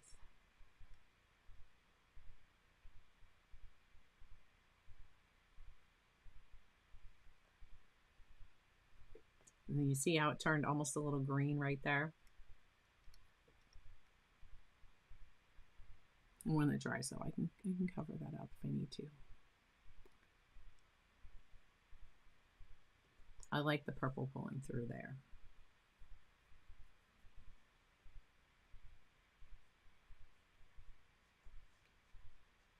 I really need to bring some really red. Not quite what I want. Needs to be warmer. Sorry, we're running later than I expected, but I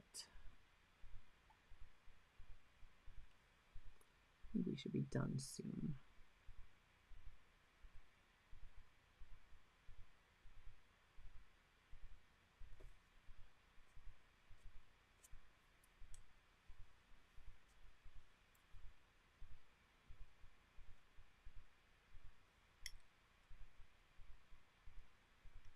Just want to warm up some of those clouds because this color here is going to come from those clouds up there. So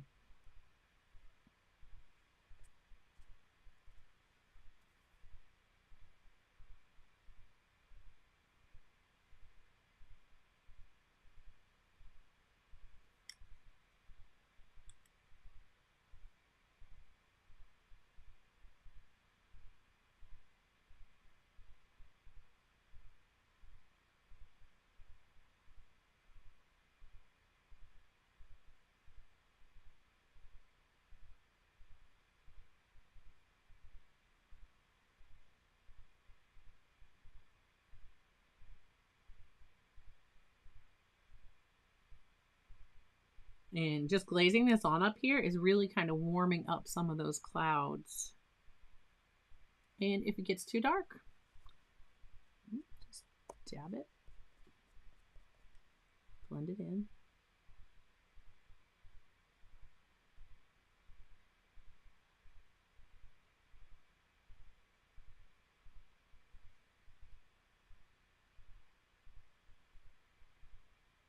And now there's hardly anything left in my brush.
No, no, I was doing an impression of you.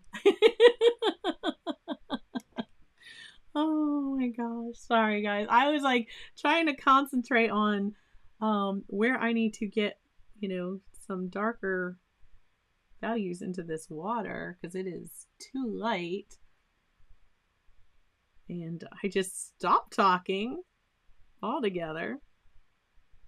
Doing my very best, Joseph. There we go. That took care of some of that green looking reflection. Yeah, I need to paint louder. Sorry. Oh, I'm just like, it's too light.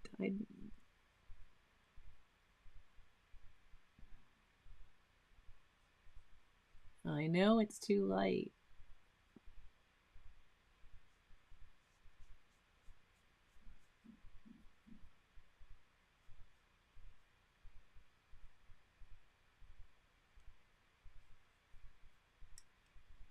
But again, see, this is where I start to, I'm looking at the reference photo now, trying to make it perfect instead of now just taking my painting as my painting is and working on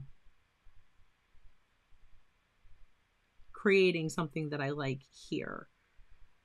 Doesn't have to be perfect, right? Just has to be similar. I've been saying that the whole time. I didn't like that. Red was like really bright. I didn't like that. Okay, I think I'm going to stop looking at the reference photo and I just want to get this finished up. So I'm going to stop looking at the reference photo and I'm just going to start painting what I feel.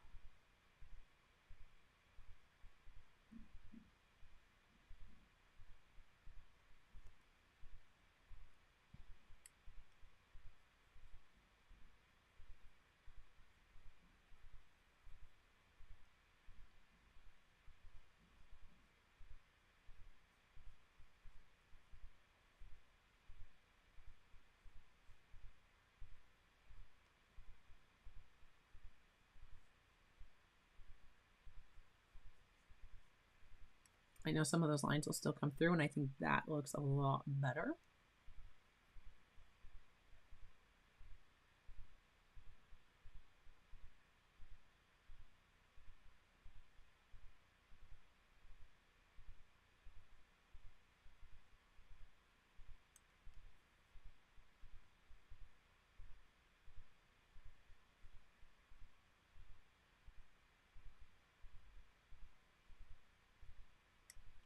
Okay.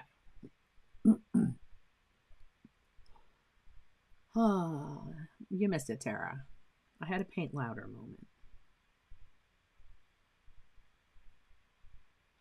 Here's some more of this white and I'm just muting it down.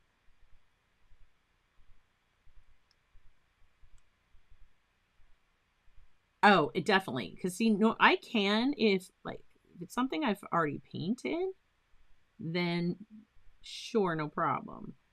If it's not something I've already painted,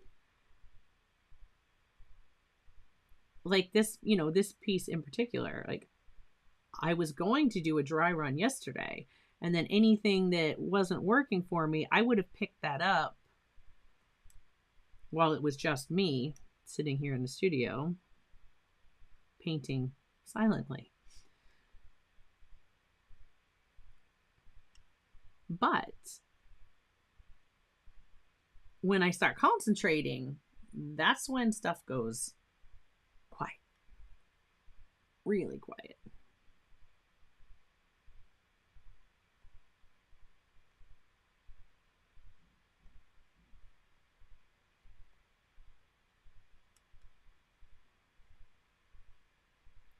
All right.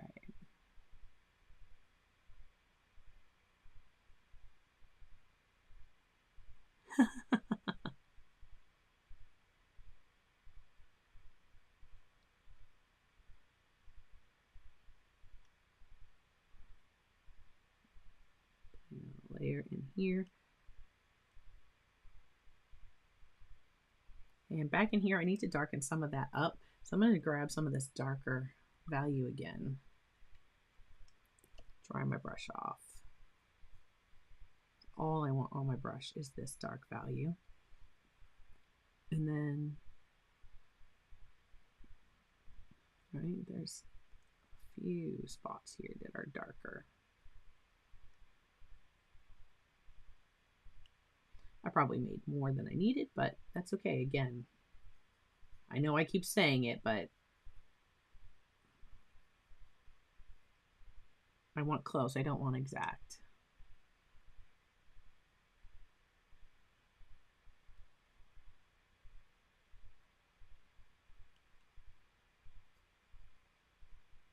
And back here too.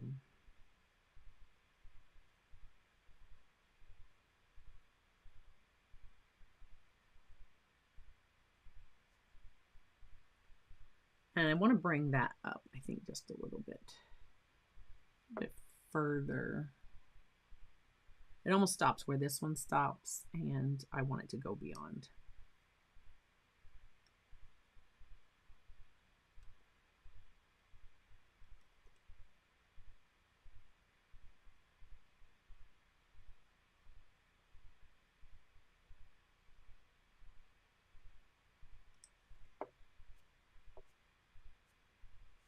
Oh, that went wonky.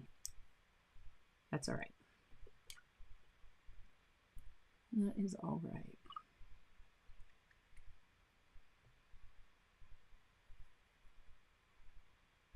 Being careful not to touch my red paint.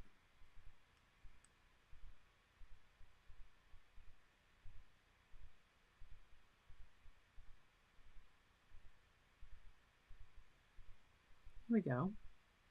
Yeah, I like that.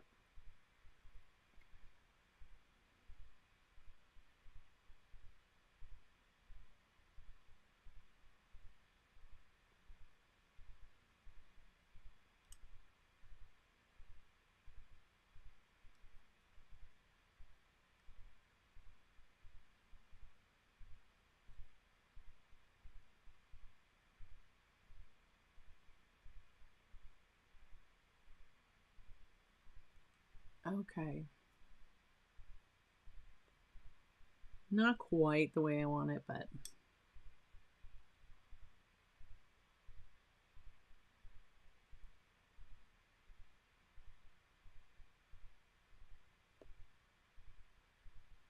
close enough. I do want to put a line in here.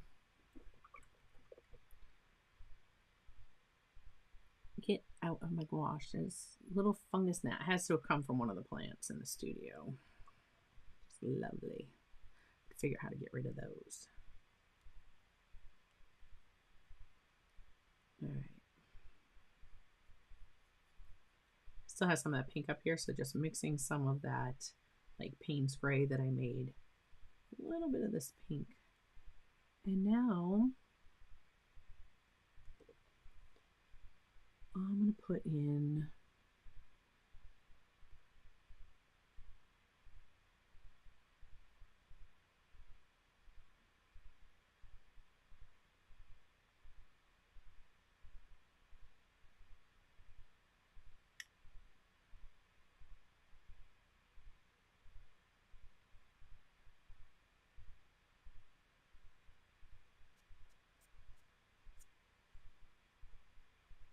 not what I wanted to do, but my line got away from me.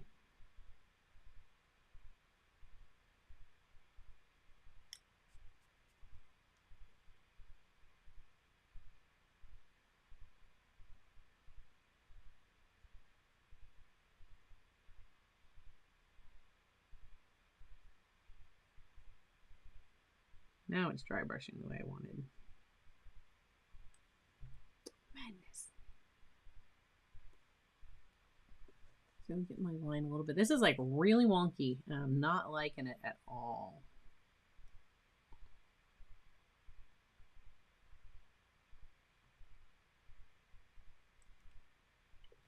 Right here, I'm just not enjoying this so much.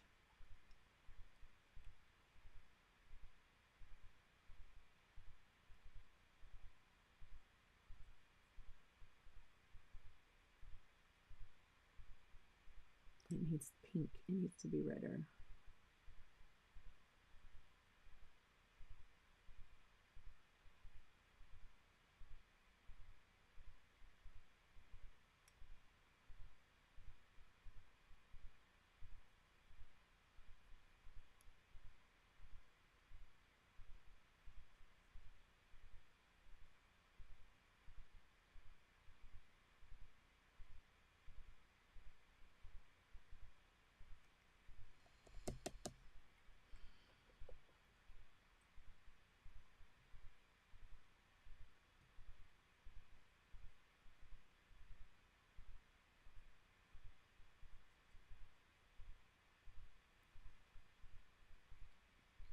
Okay.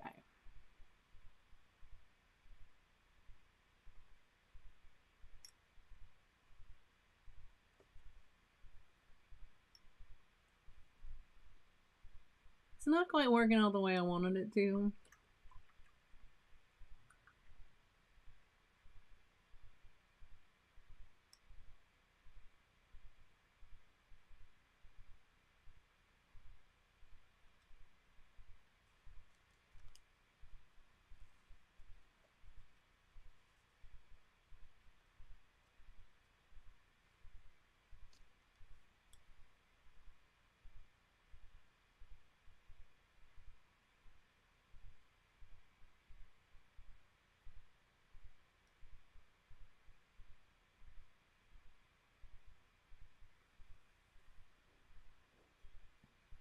I don't know.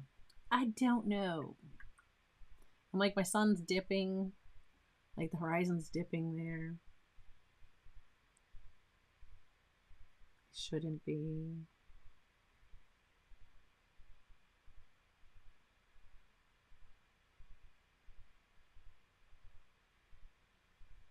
Bring that back up slightly.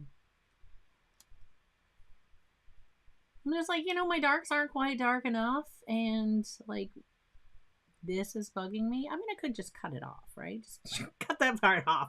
It never happened. It didn't exist. Okay, that looked green over there. I wonder if I still had some yellow in my brush.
That's a little better.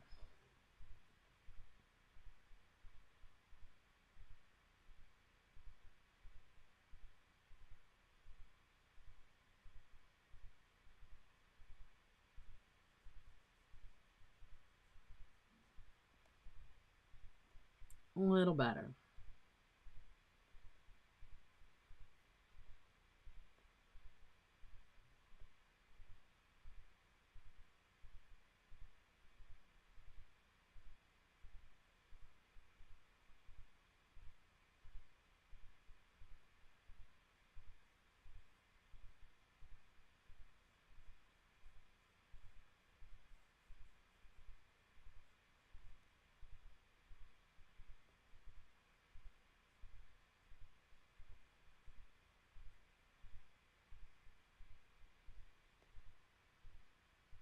I'm liking that a bit more.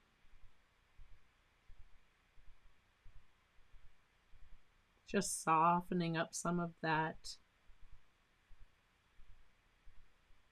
So I don't have such a hard line. So it looks like more of a shadow. And I think I'm just gonna add a touch. I like that much better now. I don't know about you guys, but I'm liking that a whole lot more now. So you just gotta keep going.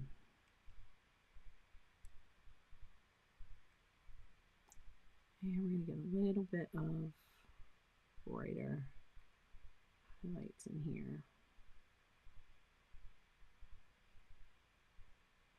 Doesn't go too far up the beach.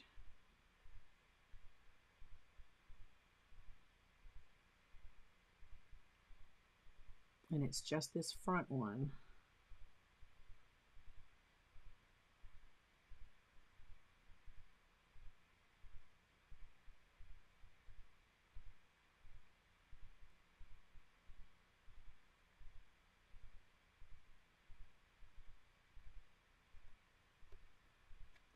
there.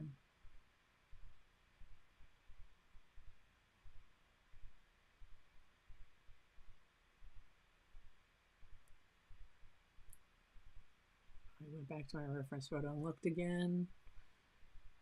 Okay. I'm not super thrilled about the clouds. I think this needs a little bit more of that purple down through here. Actually.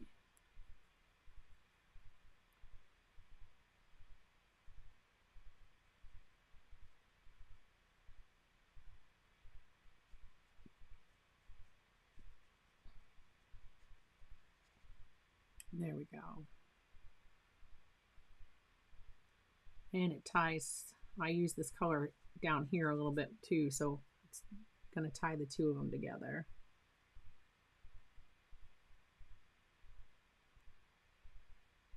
Like it's looking, this was looking quite a bit, you know, dry brushed, where I didn't want that dry brush look here.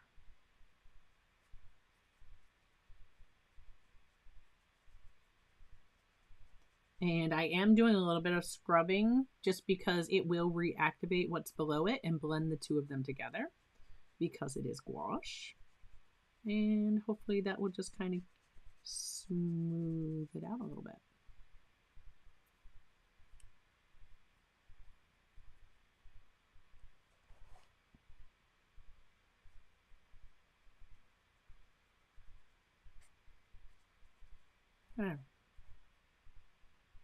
I'm a little happier with the sky as well. Okay. If you are still here, thank you so much for sticking with me. If you are watching this on the replay, you know, let me know, what do you think of this loose style? I think some of my clouds could have been darker in my sky.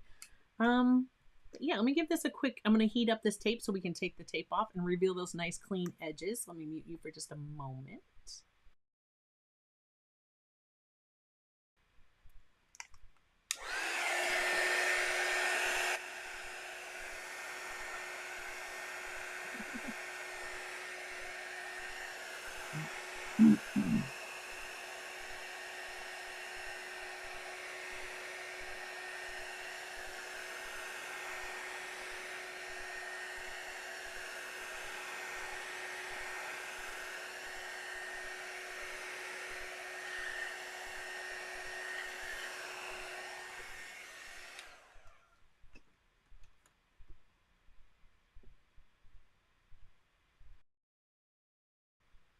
And apparently I didn't have you muted.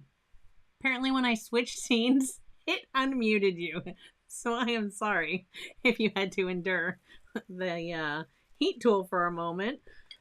I did not notice that my mic was making, you know, the marks were going up. Fun stuff. It's always an adventure here, guys. And I appreciate you joining me for it.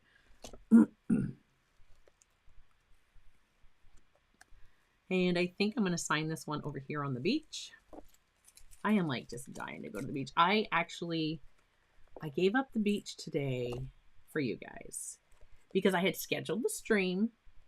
That is wanting to, I need to heat that one more moment. Hold on.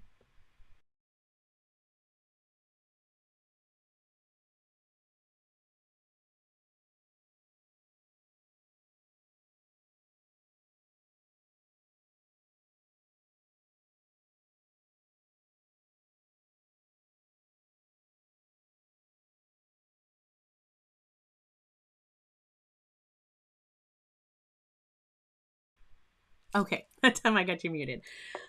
I scheduled the stream. Oh, it's still wanting to rip right there. Okay, there we go.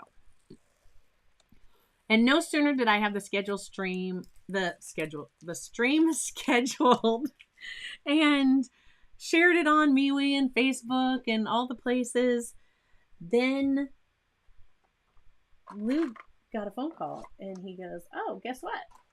When I had already asked him, I said, on your next day off, can we go to Pemaquid Point Lighthouse, and which is in like New Harbor. It's like 2.5 hours from here. They have got the best seafood restaurant that is right on the rocky cliffs. When I go, I'm going to get some live footage for you guys because it's beautiful. It's gorgeous there. And he said, yeah, sure. And so I scheduled my stream because, you know, it's Thursday. That's what we do. And then he got a phone call, like right, not even an hour after I said, I'll be live tomorrow. And yeah, he goes, I don't have to work tomorrow.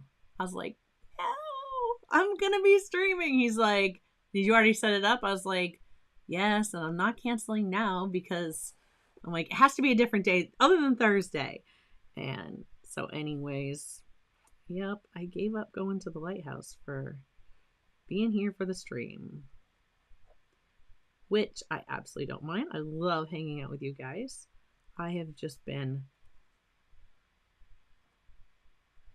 dying to get to the coast again. Of course, this is the furthest I've ever lived from the coast. I love being at the ocean.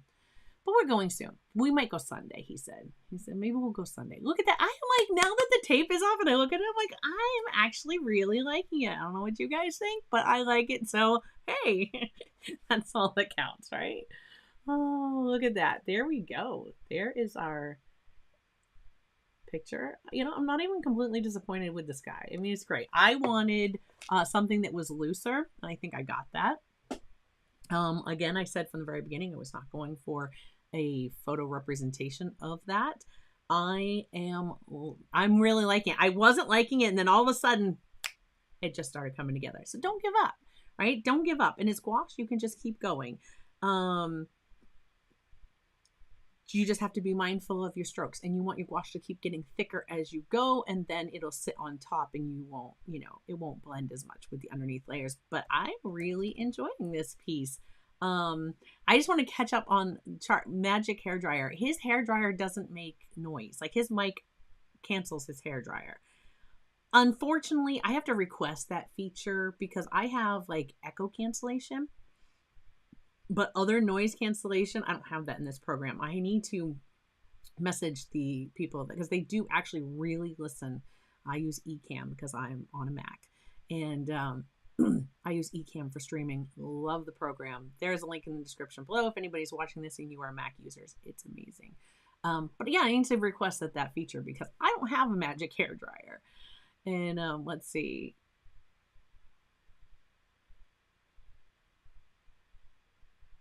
Yeah, you have the, right, you have the, excuse me. I just read Joseph's comment. The Magic hairdryer. Yes, you do. All right.